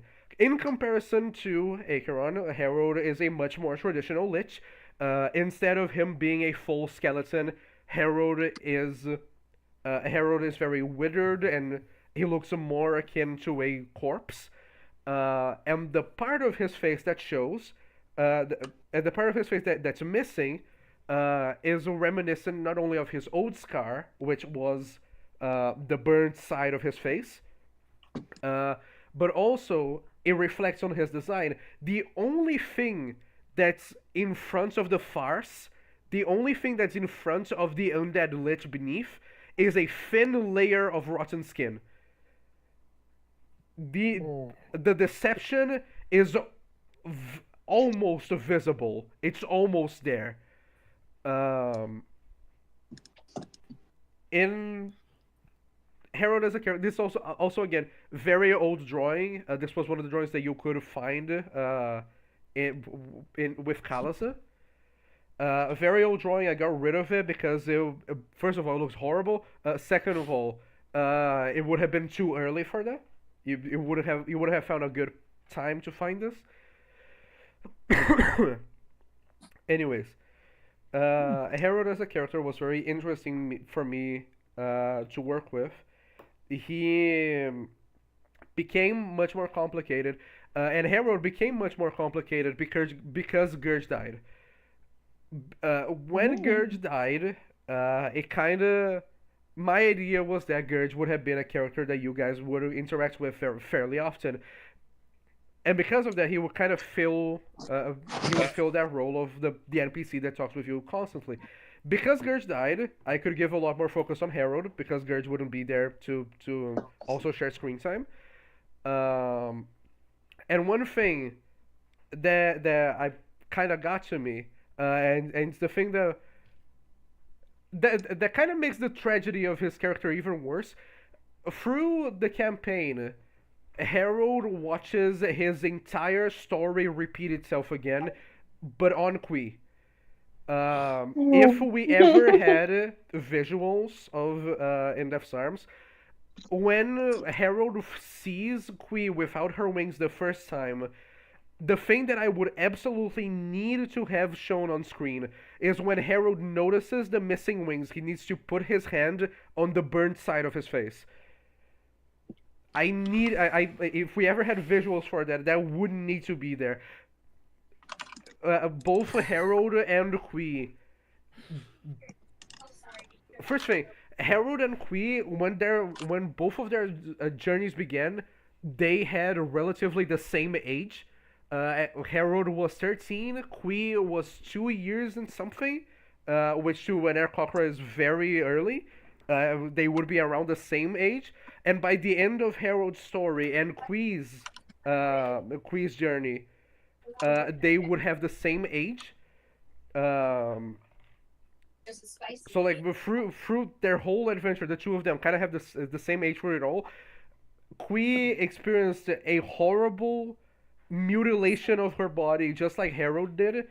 And eventually Harold was kind of looking forward, and the more that he saw Qui, the more that he had Qui go through these experiences, the more dread he felt. One thing about Harold's plan, his plan was halted after Kalaza died. After Kalaza died, he didn't really have anyone left to continue his plan for. He already had what he wanted. He was already a lich. He didn't need to stop time. He was already immortal. He was fine with it until you guys appeared. Because after you appeared, then suddenly you have Qui, you have Peria, Edmund is happy, you have Gray. Gray is also happy. And then like you just filled Harold with reason for him to continue, and you basically fueled his need to continue the plan. Bruh. Oh god. Mm-hmm. It's all Akron's fault. All Akron's fault, yes.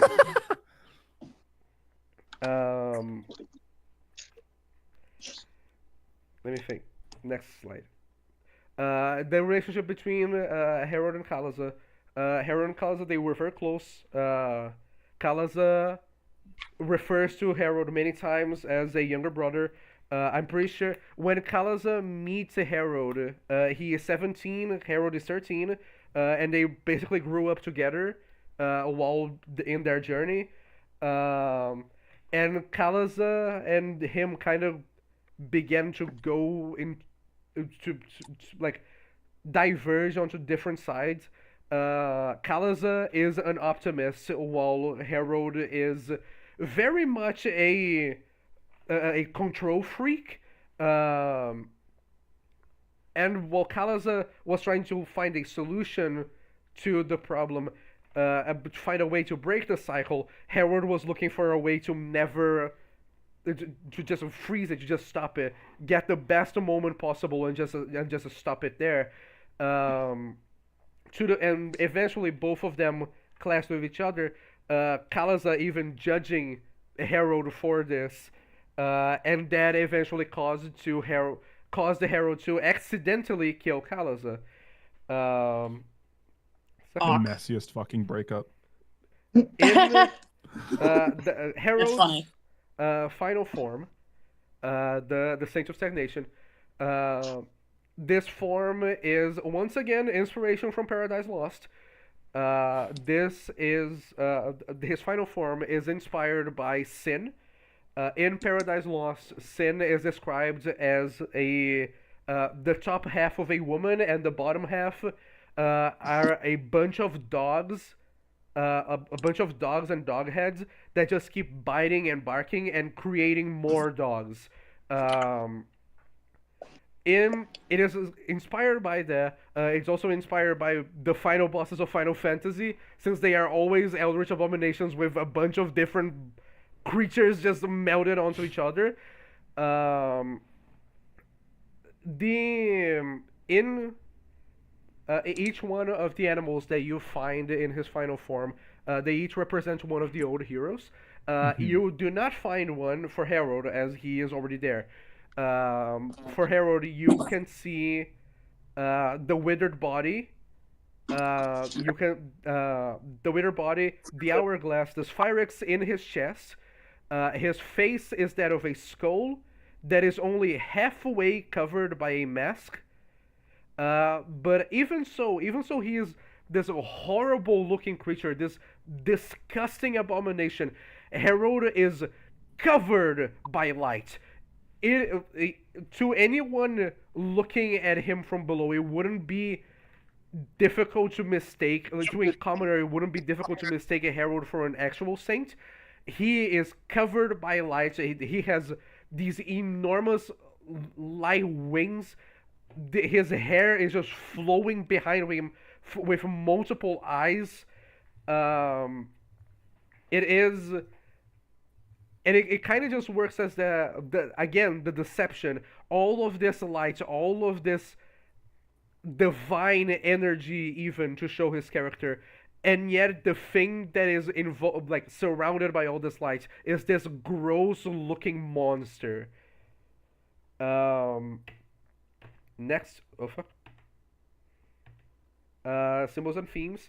I as you I have talked about. In Death's Arms goes through a lot of themes. The most important of them is cycles. First, we're going to talk about the animals. Despite the cartoony versions that I made, this is more of what I mean. This is more what I mean. All the characters in Death's Arms, they are represented by a different animal. This is meant. This just helped me to kind of categorize each one of them. You can picture a lot about a character just by looking at the animal that they would be. Like AKA Acheron being a snake, Harold is a hawk, Kalas is a raven, Agnew is a boar, etc. Animals are animals as a characters being represented by animals is a big part of the campaign. And it just helped me in many times with it. It just kind of neat. I just think it's kind of neat. Animals are neat. Cycles. I have talked about cycles multiple times. One that I did forget to mention. With Acheron specifically, as you can see, with these two images, Acheron is he basically embodies all of the cycles. Acheron has his own way of leaving the cycle. If Acheron wins, the cycle is done. The problem is that Acheron will never win. Acheron can never win. In the final fight that you had with Acheron, even though that was the end, he was still fucking around because he was arrogant. Acheron spent he gave you the first turn entirely, didn't do anything with it, and then in one of the turns after he killed Cherry, he literally used an entire turn just to throw her corpse at Leora. Acheron can never win. He will not win. The cycle will always be repeated. Through the campaign, in his backstory, Acheron goes through the same steps twice in his backstory, in his origin, and then again when he wakes up from the desert. If you look at it, he used the same tactic to bring Dramiers to his side. He used the same thing that he did with the gladiators. He fought Harold by your side the same way he fought Dante by the old hero's side. He became just this massive threat, just like he did in the past, and then he was confronted by heroes. All of what happened to Acheron once at the origin of his story happens again when he wakes up in the desert. And it is implied that it happened multiple times every time that Acheron has woken up in his life. And he always wakes up in the desert. Let's see. Cut content. Ah. Now we get stuck Ooh. about the things that I never got to use. Yes, that's the Predator. Give me a second. I need another sippity sip. Zippity. Okay. Wait, Uh, wait. Can I get a synopsis of like the last 2 minutes? I was talking to my mommy. the last 2 minutes. Acheron's evil and he's stuck in a cycle.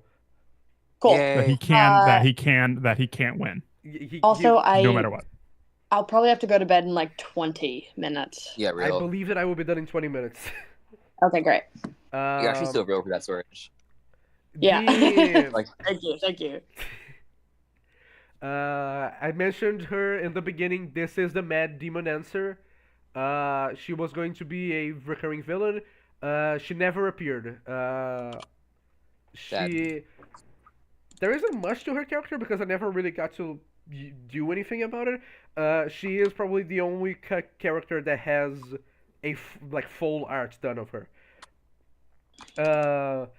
The Predator, in one of the first ideas when In Death's Arms was not even, when I didn't even have the concept for the race for the MacGuffin, I had the idea for a Halloween session where the characters would be hunted by a Yautja.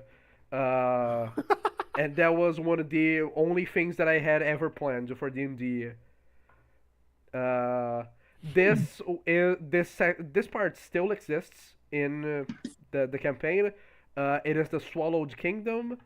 It is a entire kingdom that is covered by this eldritch thing, and then there is one great rune that keeps it away. That's it. This artwork, it is one move that the ogre guards for Linen had. Is that one was going to hit the other's bell, and that would have done a lot of damage and would stunned everyone. This is just cut artwork of like in the labyrinth. It was that one Warforged and the wizard frozen in battle that you guys found. There's these four. This is the Lizard King. Never appeared. Technically still exists. This was the first design that I had for the Wanderer. This lady was removed and she was replaced by the General. This is a big demon. I didn't have plans for him. He's a big demon. Big demon. Big demon. The daughter of the Horde. She had many designs. I wanted her to be a character very badly. I was trying to find a way to put her in, but it didn't make sense, so she never made the cut. So you just have like these designs that were never used. This lady, you can recognize the design. She kind of looks a little bit like Leora's mom. This lady was supposed to be a second merchant that you would be able to find. Her gimmick was that she was good with potions. Her whole gimmick was around potions, while Greed was more about general items and weapons. And she was just supposed to be another merchant that you could have. The second idea that I had with her was in the case that Greed had somehow died or banished or anything, that he wouldn't be able to come back. She would have replaced him as the party's merchant. It never got to that. So I just reused some of her design parts on Leora's mom, and I made her more Feywild looking. This part is the one that Matrix will get mad at me. At one point, and I know she will get mad at me because Matrix did state that she wanted something like this. At one point, I wanted you guys to have a pet that you could have for the party. Oh, And Greed would present all of these to you. They would all be babies of their God. own species. You would be able to adopt I love any all of of these. them. Um, you have like a baby unicorn. You have the magma lizard. You have this one freak here who's a mimic. Um, and you could all have one of these, and they would assist in their own unique ways. Some of them in combat, some of them with some other stuff. I love Uh, the little lamb short. I never, I never added them because we already have a fairly large party and combat takes ages, and I didn't want to add something else to it. Also, I didn't want to accidentally kill one of your pets, and you guys would be very sad. Um, It's true. so I ended up never adding them. Also, this is the last slide. This is the final one. Oh my Um, gosh. this is the last thing that I wanted to talk about because this is one thing that I'm also sad that I couldn't find a way to add. Oops. End Eh, of it's on section. black screen. Doesn't matter. Questions? I want to pull out the three that I have right now. Okay. One of them I added in during this. The third was meant to be like what? Like where the fuck was Acheron's Like the factory. phylactery? Then you asked the question. I was like, oh, fuck. So I'm gonna go with my first one. Hmm. So when our characters were made, we played the first few sessions. Were there other plans for our backstory, for like the little backstory quest parts that we had that you like first made but then had to redesign because it didn't make sense? Yes. Okay. Okay. Can you First tell one. us? Varys was supposed to be being manipulated by an archfey, which would be the old man. The old man would have been an archfey that was manipulating her into opening more portals in to the material world. That was cut out because I didn't like the idea that it kind of didn't really matter. I didn't really like the idea of the old man either way. It was more interesting to me if Ferris was behind it all because like by her own delusion. Um, with Breach specifically, Breach was the idea was that the destroyer would have survived, and the destroyer would have gone towards the core to awaken it. Um, and when the destroyer got to it, you guys would fight him one more time. This time he would be upgraded, and he would have succeeded in awakening the core.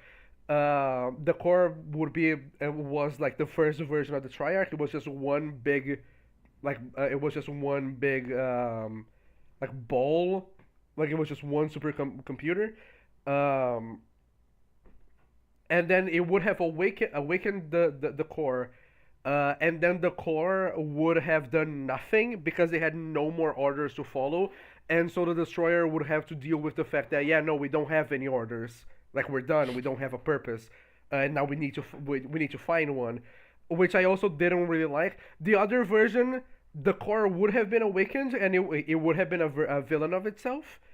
Like on itself, it would be a villain. I didn't like it either. It wasn't. I didn't really enjoy it. Let me think. The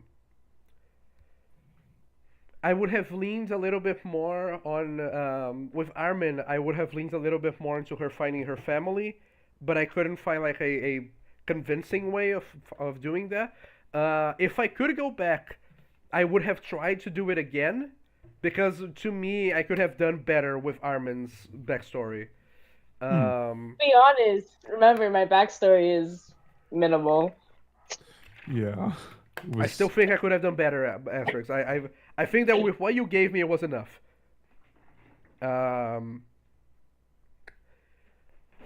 With Cherry and Qui, not really. Qui was going to be more straightforward. It was just kill Mr. Madrid, and that's it. That was going to be more. It was going to be more straightforward like that. With Cherry, it was just it was basically the same. Cherry was the one that I had to change the least. Yeah, I don't really shake things up.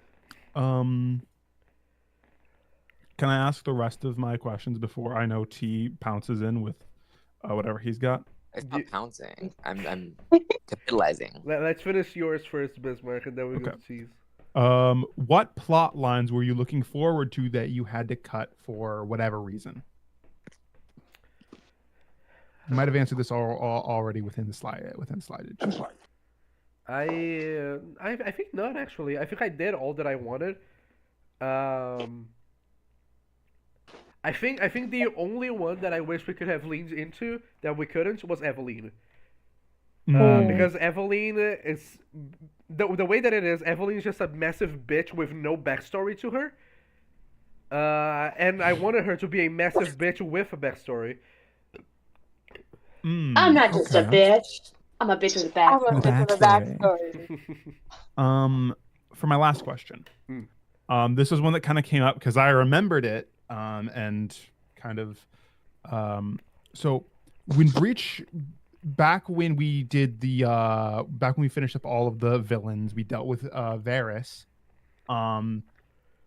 Breach yelled up at the gods themselves.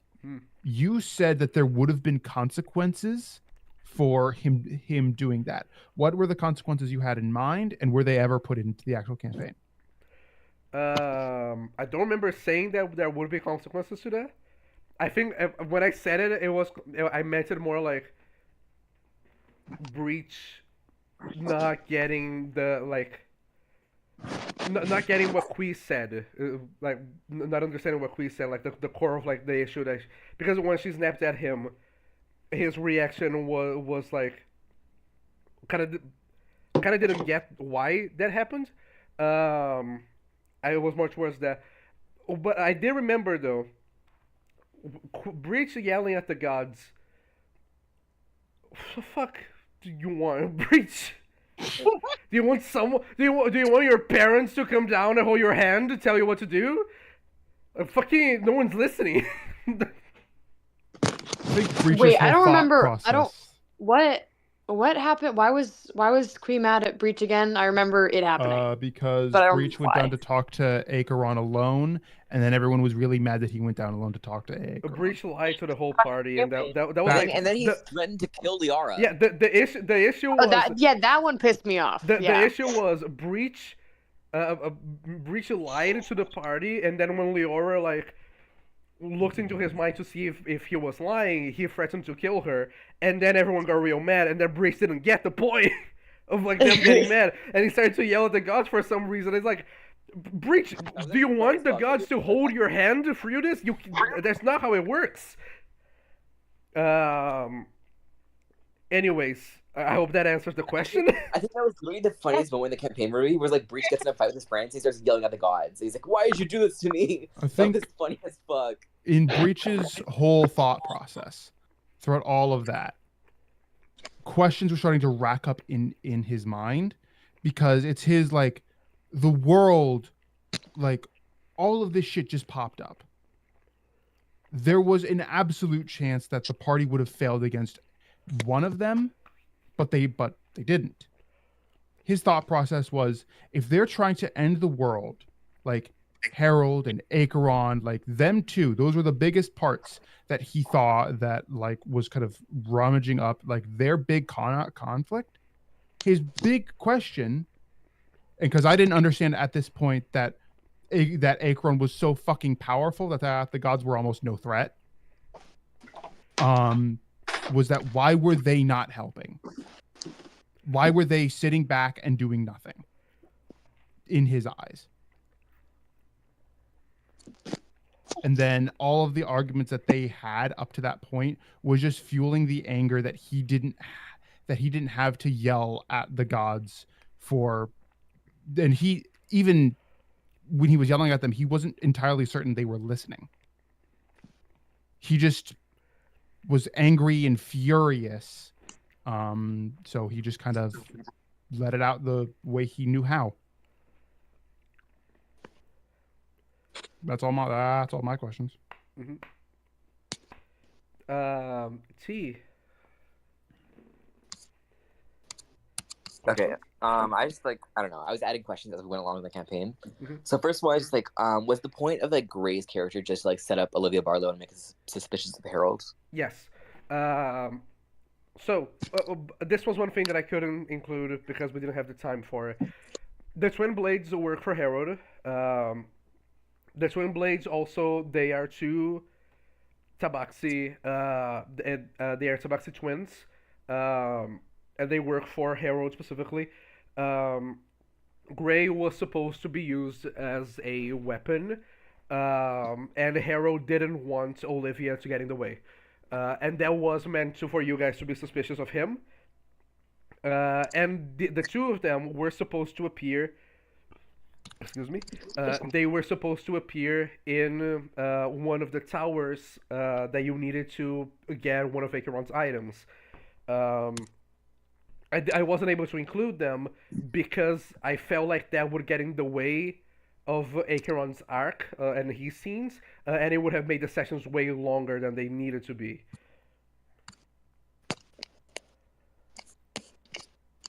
And just jumping off of that one, the assassin that Harold was, that just Harold's assassin that he was trying to kill Lydia before we could Yes, Lydia was a.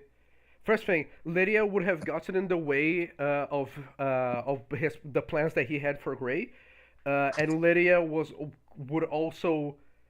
Harold knew that Lydia being alive could make you suspicious of him.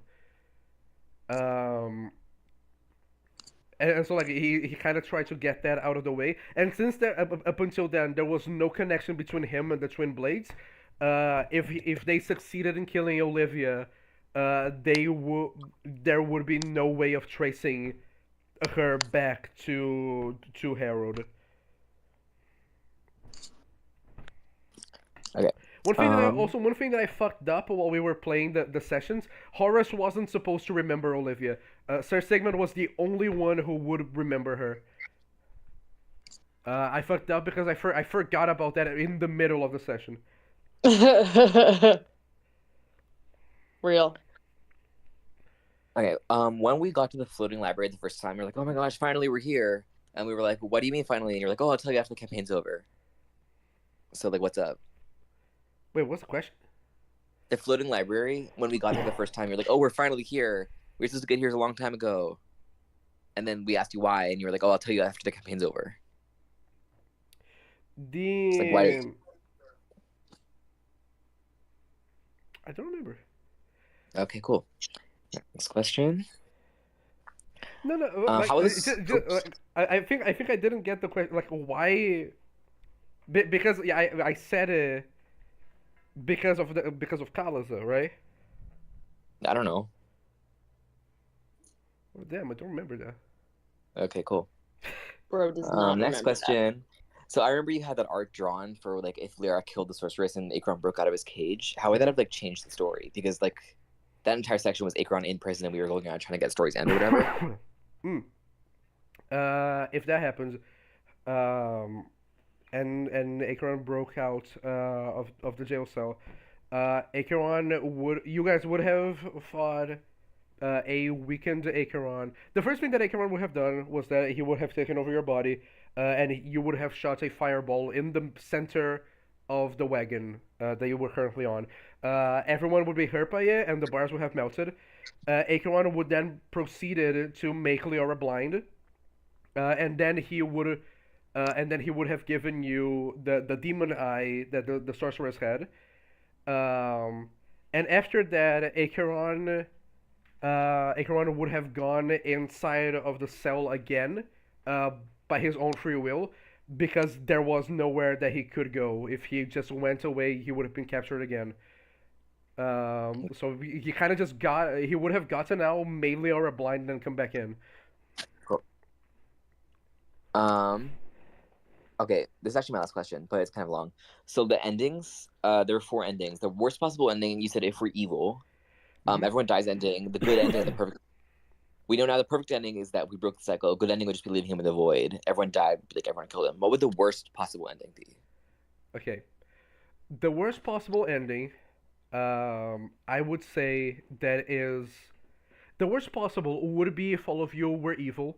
Um, if your characters went to like be evil, you would all try to you would eventually seek what the other evil character of this campaign do. What they seek to your own selfish desires, and this would eventually lead you to kind of take over your own little like you would get your own little army, and in trying to find a way to kill Acheron because he would be in your way, you would find out a way to create a lichdom ritual. And my idea was that all of your characters would turn into liches, and you instead of being connected to a phylactery, you would all be connected within yourselves. Like the group itself would be the phylactery, and the idea was that everyone in the group would need to die for everyone to die. You would have this information before you knew that Acheron could perma kill something, so it would mean nothing when you eventually fought Acheron. All of your efforts would have been for nothing. That would have been the worst ending because your characters would have been annihilated by Acheron because you're not a threat to him in the story sense. You're just competition. You're just something in his way, and so your character would just be demolished by him, and that would be the worst ending. The there are other 2 endings that could be argued as being just as bad as that, and they are the game over for Harold and for Acheron. The one for Acheron is kind of the what do you imagine the world ends like everyone dies, and the way that I would have presented it is that whoever is the last person, they would begin to feel immense hunger as they begin to die, and they would just see in front of them a little pile of meat that they would just begin to eat, and where they will look to the sides, and they would see their everyone else from the group, and I would begin to describe like just monstrous features for every single one of you, and the revelation would be that all of you died, you became voidborn, and the world will end. Was the game over for Acheron. The other bad ending was the one for Harold. In that one, all of you would wake up. You were now level 4. You would be in Harold's castle. You would play through a normal. Like we would have one extra session for this, where you would play through a normal D&D session, and at the very end, your characters would go to bed, wake up on the exact same day again, and then you would go on the same adventure again. And then I would have told you that that same session had been going on for thousands of times, and it's just been repeating endlessly because the adventure never changes, and the adventure that never ends. That was the Herald game over. Yeah. I hope that answers the question. Yeah, that was my last question. Okay. Any more questions? Not for me. Let's do the epilogues now because me and Sorge have to go soon. Epilogues. You guys go first. Who wants to go first? Because I did write up a lot of them a while back. None of them matter anymore. Because the stuff that like I would need to have happen for them to have been written up do not work. I think we should go last. Okay. Which isn't?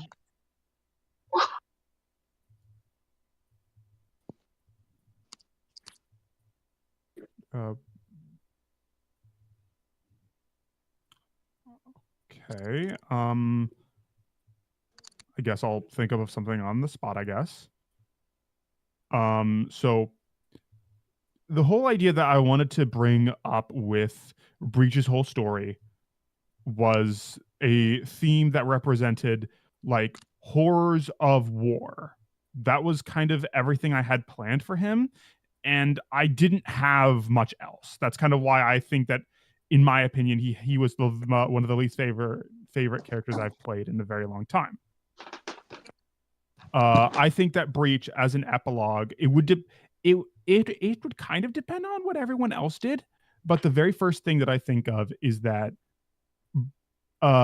Breach would spend 30 years with his friends. Nothing else, unless something really bad was happening. His whole thing would be spending his time with them and just kind of properly, I guess, just spending time with them. Just whatever they have, he's kind of there for it if they let him be there for it. But after those 30 years, which would be, he would be 110 years old about, because he got 80 years robbed from him by Acheron. He would go back to the Warforged, and he would basically become a politician of sorts. And while yes, he's not a very charismatic person, he tries his best, and I think that's kind of what matters with it, because even as a politician, he understands he doesn't need to do the best. He just needs to be good enough for the people that he's trying to represent. And he kind of not only one tries to help bridge the gap between Dremier's and Agartha, but also completely advocates for the Warforged to assist in any like what he would call uplifting, which is basically giving a lot of the advanced technology that the Warforged have to a lot of the other nations, to make the quality of living within those nations far better. But of course, there's a little caveat with that specific part. He doesn't exactly trust a lot of the other like races and nations with the sheer power that comes with such an advanced technology. Every single piece of it would have a kill switch that could only be activated within the Warforged volcano. I was thinking about giving it a name, but I don't have one. And then he would kind of live out his days, kind of like visiting each of the funerals for a lot of the TBD. And I think the last moment he would have would be a conversation with Liara, where they kind of reminisce over past times. And in the middle of one of Liara's stories, he just dies. His core burns out. Lol. I'll go next. Okay. So guys, I didn't have a character before this, and I didn't know what to do. And that's probably why Cherry is one of the least favorite characters I've ever made. And also one of the best characters I've ever made, because she's the only character. Just kidding. I have like two others, and they're all from this group. First campaign, you guys. That was such like a back and forth, like emotional roller coaster we just had. Yeah. Yeah. I don't know. I didn't really have a plan, but I really liked writing. So I wrote her some stories that end up being kind of out of character in retrospect, because I don't know, I just kind of started joking from the beginning and until the end. And it was kind of confusing as to whether Cherry was saying it or I was saying it. So it just became who she was. And I love her, and she's beautiful, and she's my love. And I don't care that it's irresponsible to make a charisma-based rogue. fuck off. I do what I want. I just love her so much. Anyways, it literally started out where I was like,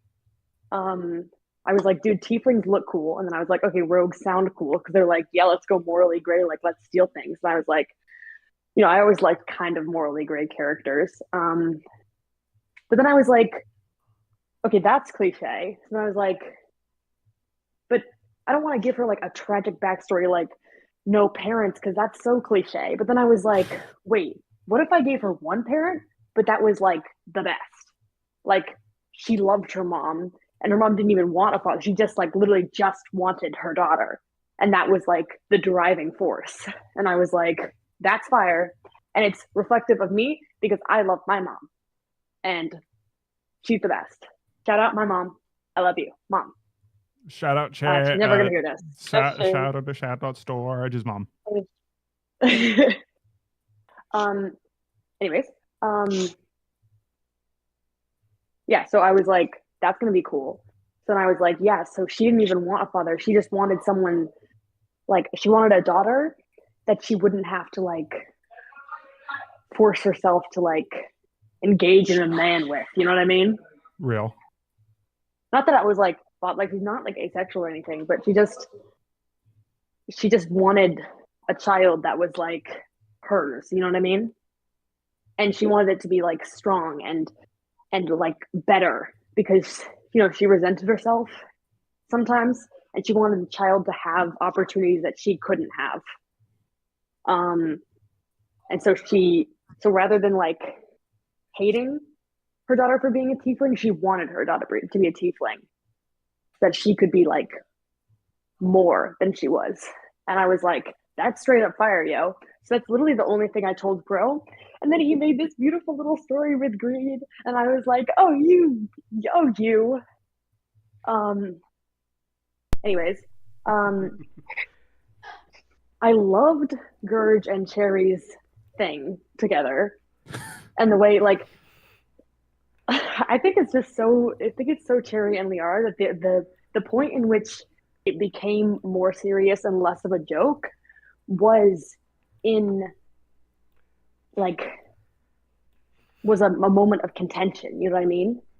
Like it wasn't like a thing where they were sitting alone and they were talking and they realized it meant something.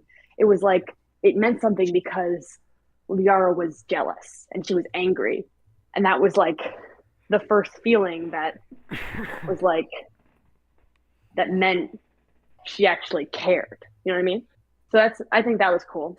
And I think for the epilogue, I think Cherry, like her mother, has always wanted a family. And she wandered around doing whatever because, she kind of didn't know what happened to her mother. She assumed she died. It was like a whole thing where she was like, "Oh, my mom's dead," but her mom wasn't dead. It's a thing. And I think she probably wants a daughter because to Kui, Cherry was probably more like a sister than anything. But when Cherry was like seeing Kui grow up, it was like it's like Peter B and Miles from the Spider-Verse movies. Like Cherry's like, I want a child so that she can be like you. You know what I mean? Or because I know she can be something so beautiful as you, not like you, obviously, because the child is going to be its own person, but she just wants to love. She just has a lot of love to give, and she has people to give it to. And she wants more people. Just kidding. So obviously she and Liara are going to get married. No divorce. They're together forever. I don't care. And we think they're going to live in a little cottage, maybe Cherry's Keep, but they might move closer to the city, and they're going to have a little garden, and it's going to be domestic and cute. And Kui's invited over whenever. Actually, they all have a room, and they can stay in it if they desire and live there, or they cannot and just stay there when they want to. And I love them all, and they're all my little children.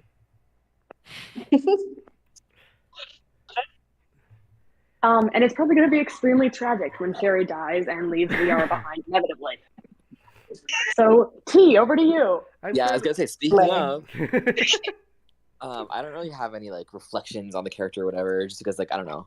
I didn't really develop Liara at all outside the campaign. She just like developed within the campaign as I like played her, which I thought was Can I cool. just say something before you say the fucking epilogue? Fucking T did it perfectly somehow. I cannot praise T enough for it. The way that you did Leora through the campaign, she literally had the best character arc through the whole campaign. Incredible. It was great. Just the decision of killing Gurge was such an important one. It was such an interesting one. Props to you, T. Stop. Yes, I but- am going to embarrass you in front of everyone. You did a good in front of our job. two viewers. Okay. Yeah, I didn't really have like a big reflection or whatever, but I did have like scenes where like I like to imagine like Liara and Kui are standing on top of the hill that Liara like showed them when they were dying together, and Kui is like braiding flowers into Liara's hair, and they go down together, and they Liara gets married to Cherry like in a chapel in Crystal Maw. I like they have a cottage together, like Storage said, with like a garden. It's close to a city, but it's also in the wilderness. They can be alone whenever they want. I think Liara, like, she's dealt with like her wild magic or whatever, so I like to think that maybe she like goes around the country and like kids who have magic maybe don't know what to do with it. She like helps them, counsels them maybe a little bit so they don't go through That's so beautiful. what she through. Maybe like a part-time therapist also, but she always makes sure to be home for dinner so her and Sherry could talk about their day and what happened. They have a daughter, of course. I don't know if they magically create her or like adopt or whatever. Probably adopt because I don't know. There's like homeless kids in this world or whatever. And Cherry does die, but I don't think Lara kills herself or anything because like she's there for her family, like her daughter and her daughter's descendants. And I think I liked Bismarck's thing of Breach dying when he's talking to Liara. So I also think it's fun, well, maybe not fun, but I think it's sweet how Liara could be like maybe the last person left of the original party as everyone else has died. And I see like an old Liara who like she goes to where would she go? I think she just maybe like sits at the cottage where her and Sherry had, and like she sits on the porch and she watches the sunset, and then maybe she just like fades away into the Feywild, like her soul's at rest. That's her epilogue. I love that. Armin, do you want to go? Since That's we so want to keep beautiful, it bro. Okay. First thing, immediately kills Evelyn, goes after her. I I was was like, cannot rest until she's dead. I can't even read, bro. Hold on. I need my glasses.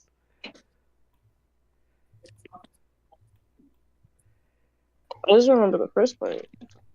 So after that, she kind of goes back to her mentor or goes around to find him at least, just to catch up because she hasn't talked to him since he attacked them all that while ago, and Fuck, man. trying to be normal life. Her call to adventure's done. Oh, she goes on a farm, whatever. I love that. And then the only reason she teaches anyone else about how to be a sword mage is because someone asked her. She didn't have anything else to do. Might as well teach them.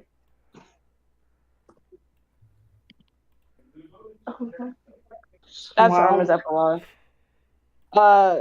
Armin's character was created because I looked at a Dragonborn and said, yeah, that looks pretty cool. And I looked at a sword mage and was like, that's pretty cool. Learn how to build the character? No. Armin's built terribly. Yeah, well, you don't have to build a character good if it's a sword mage and Dragonborn, you dumb fuck. Her You're stats cracked. are whack. You're already cracked.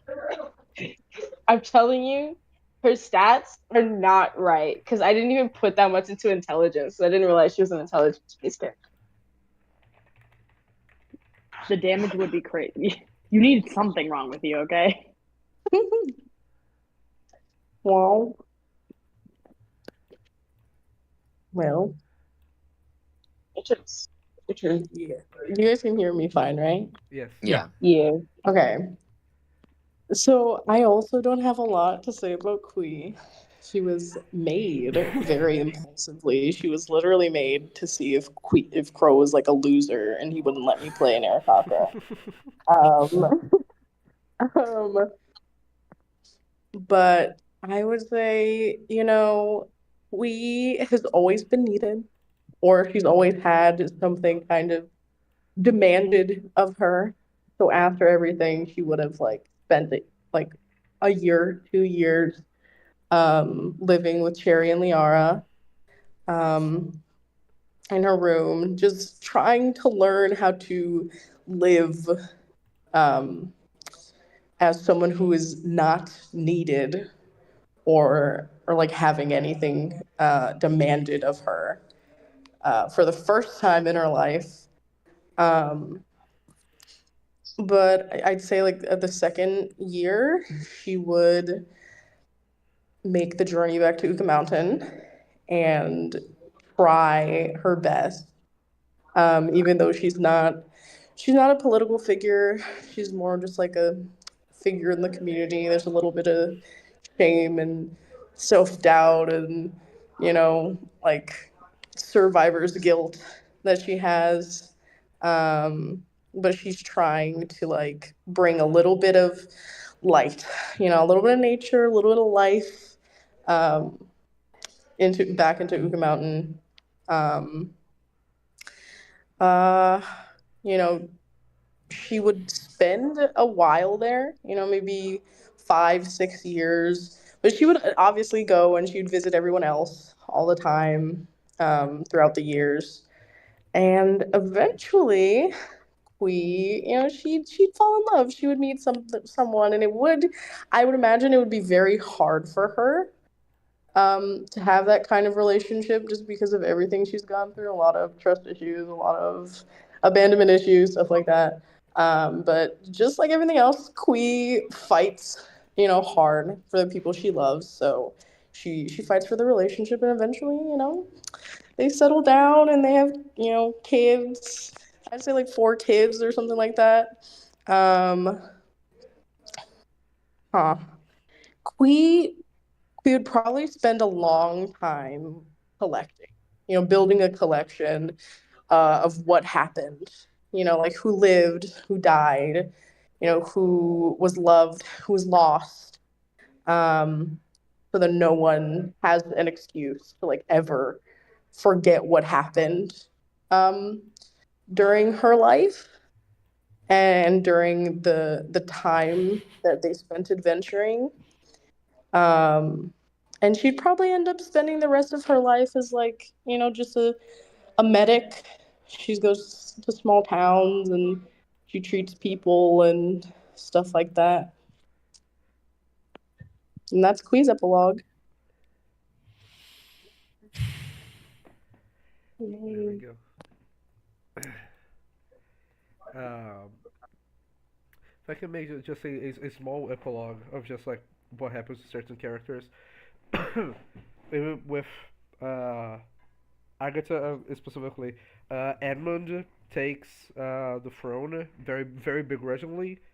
Um, After a little while, he takes Anais in as her apprentice. Eventually, Edmund gives up on the throne, like he abdicates from the throne himself, and Anais takes his place. Gray stays by her side. Gray continues on to. First, he works at the library. Then he becomes a historian, like he wanted to. Um, Gray also makes sure that all the stuff that happened during this entire story don't get forgotten easily. Um, Evelyn dies. Evelyn is eventually hunted down by Armin. Uh, Dremier's becomes the first democracy of Xandar. Uh, Okay. um, Yeah. Finnefer becomes its first ruler, with the sorceress being at his side, which to kind of Okay, help him. Prince David. No way. Yes. Okay. And God. vice presidents, first ones, do they start a love affair?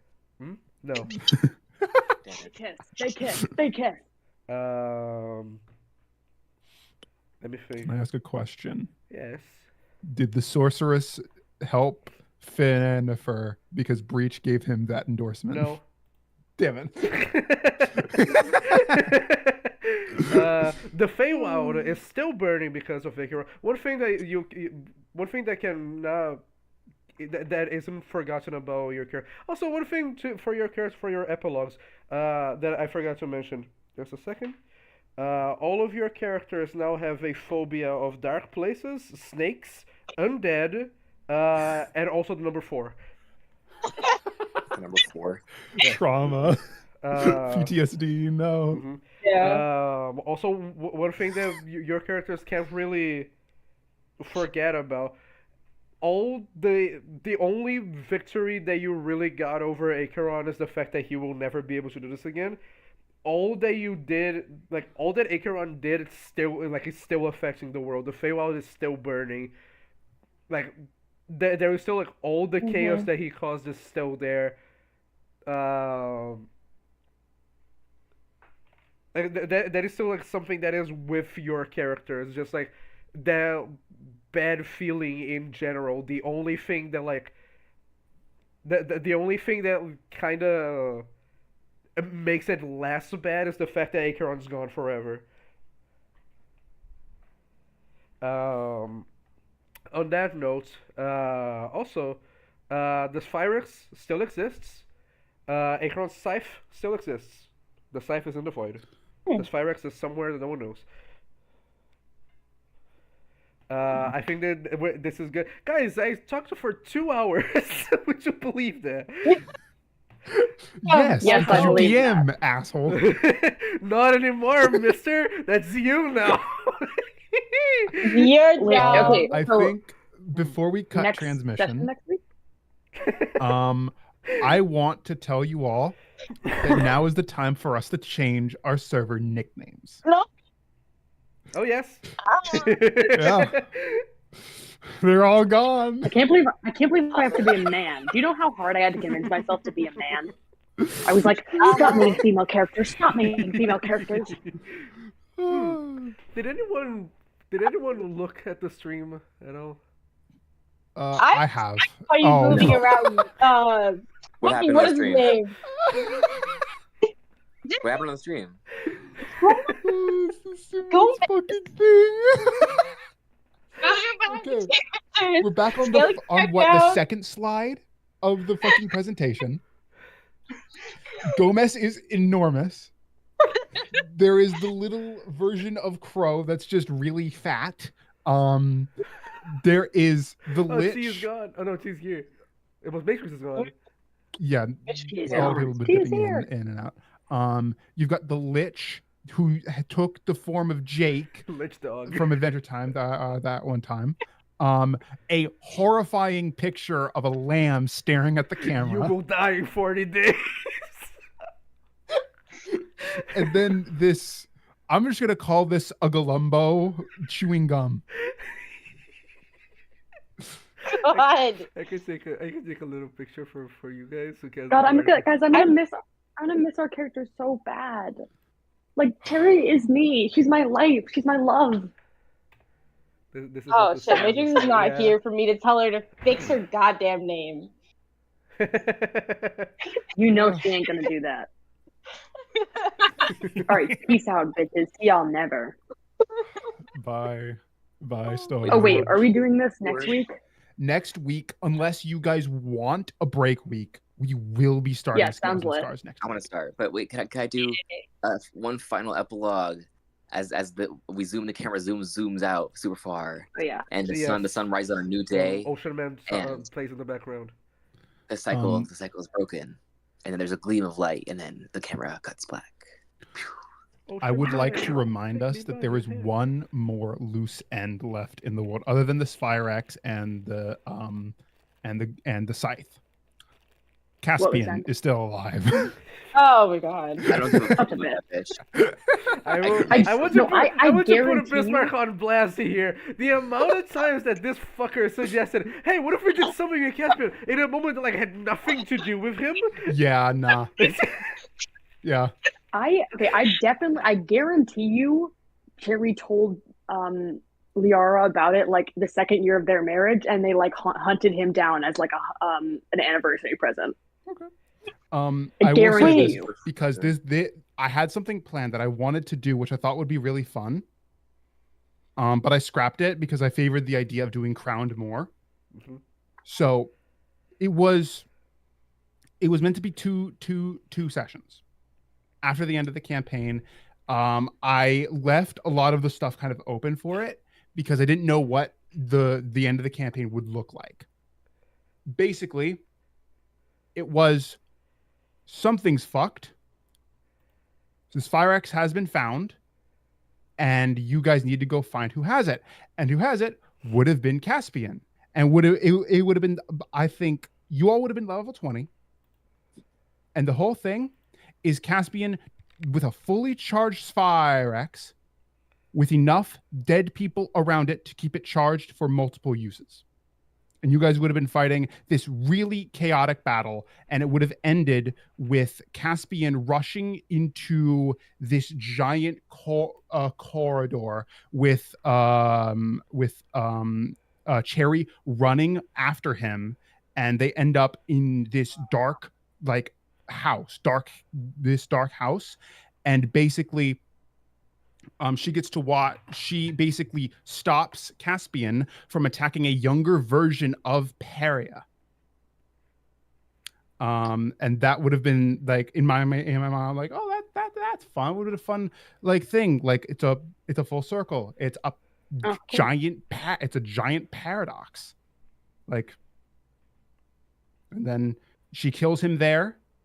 She has a talk with her younger version of her mom, and then she goes back to the present. This Fire X broken in half. It's gone, and the story's over. But I never did that because I was like, I would rather do crowned. In actuality, I have a wonderful idea for TBD. Caspian did die of dysentery. That killed a lot of people in the medieval ages. Yeah. Guys, Caspian is the villain in TBD Saves Christmas. No, he wouldn't live that long. I think it'd be really funny if like Caspian tried to like assassinate Cherry or something like that, but like at that point we're like basically gods, so she doesn't even notice. He's like walking on the path, and she rips and like he never. Like, oh no! And it was Caspian. His level never changed. His level never changed. Whatever. Just like he's like about to kill, like he's like going to try to kill fucking Cherry. A disintegrate beam just wipes him off the face of the earth. Or just like a plant in the garden eats him and they never notice, and it's like, oh, I wonder how many Caspian died. And we're like, but now I get to be the DM, and I get to make all of my crackpot ideas. Well, I can't use all of mine. A lot of them I have to save for the actual campaign. And I get to inflict pain on all of you because this mini campaign. Wait, are you the next DM? Is that what's going on? Yeah. Oh, right. That's right. I forgot about that. Okay. Storage. All right. Peace out, Horace. I've been preparing for this campaign for so long because I'm already so mean to Bismarck. Bismarck. Okay. Bismarck. Fucking Bismarck. Wasn't that the name of the guy in the B movie? Yeah, it was Mark. It was Bismarck. That's the ship name of Barry and that guy. It's Bismarck. Oh God. Yeah. And also, one thing that I did want to gone. pitch to Crow that had to do with Caspian was like that I just decided to not do because I didn't care enough. Was I was gonna say, hey, what if Caspian, like a portal opened up during the big fight with like Acheron and Harold. Caspian ran in, stole the Sphyrex, and dapped back out. But I was like, no, because there were too many holes in that idea. I'm gonna leave too, Crow. All right. That was a pretty good campaign, man. Thanks, man. It was kind of good. It was all right. It was all right. Well, it's just the three of us. Yes. This hellhole that I created. Final words for the stream? God, I can't believe that I talked for I 2 hours and 20 minutes. I can. If everything's gonna go out all right, you will see us returning with new background, new characters, and a brand new set ending on October 27th. Woo! Oh god, that's All really the arrows close. already made. Yay! Yay. Alright. Fuck Aveline. Fuck Acheron. They all can eat shit. Great beloved. Amazing. Yeah. Good night, everyone.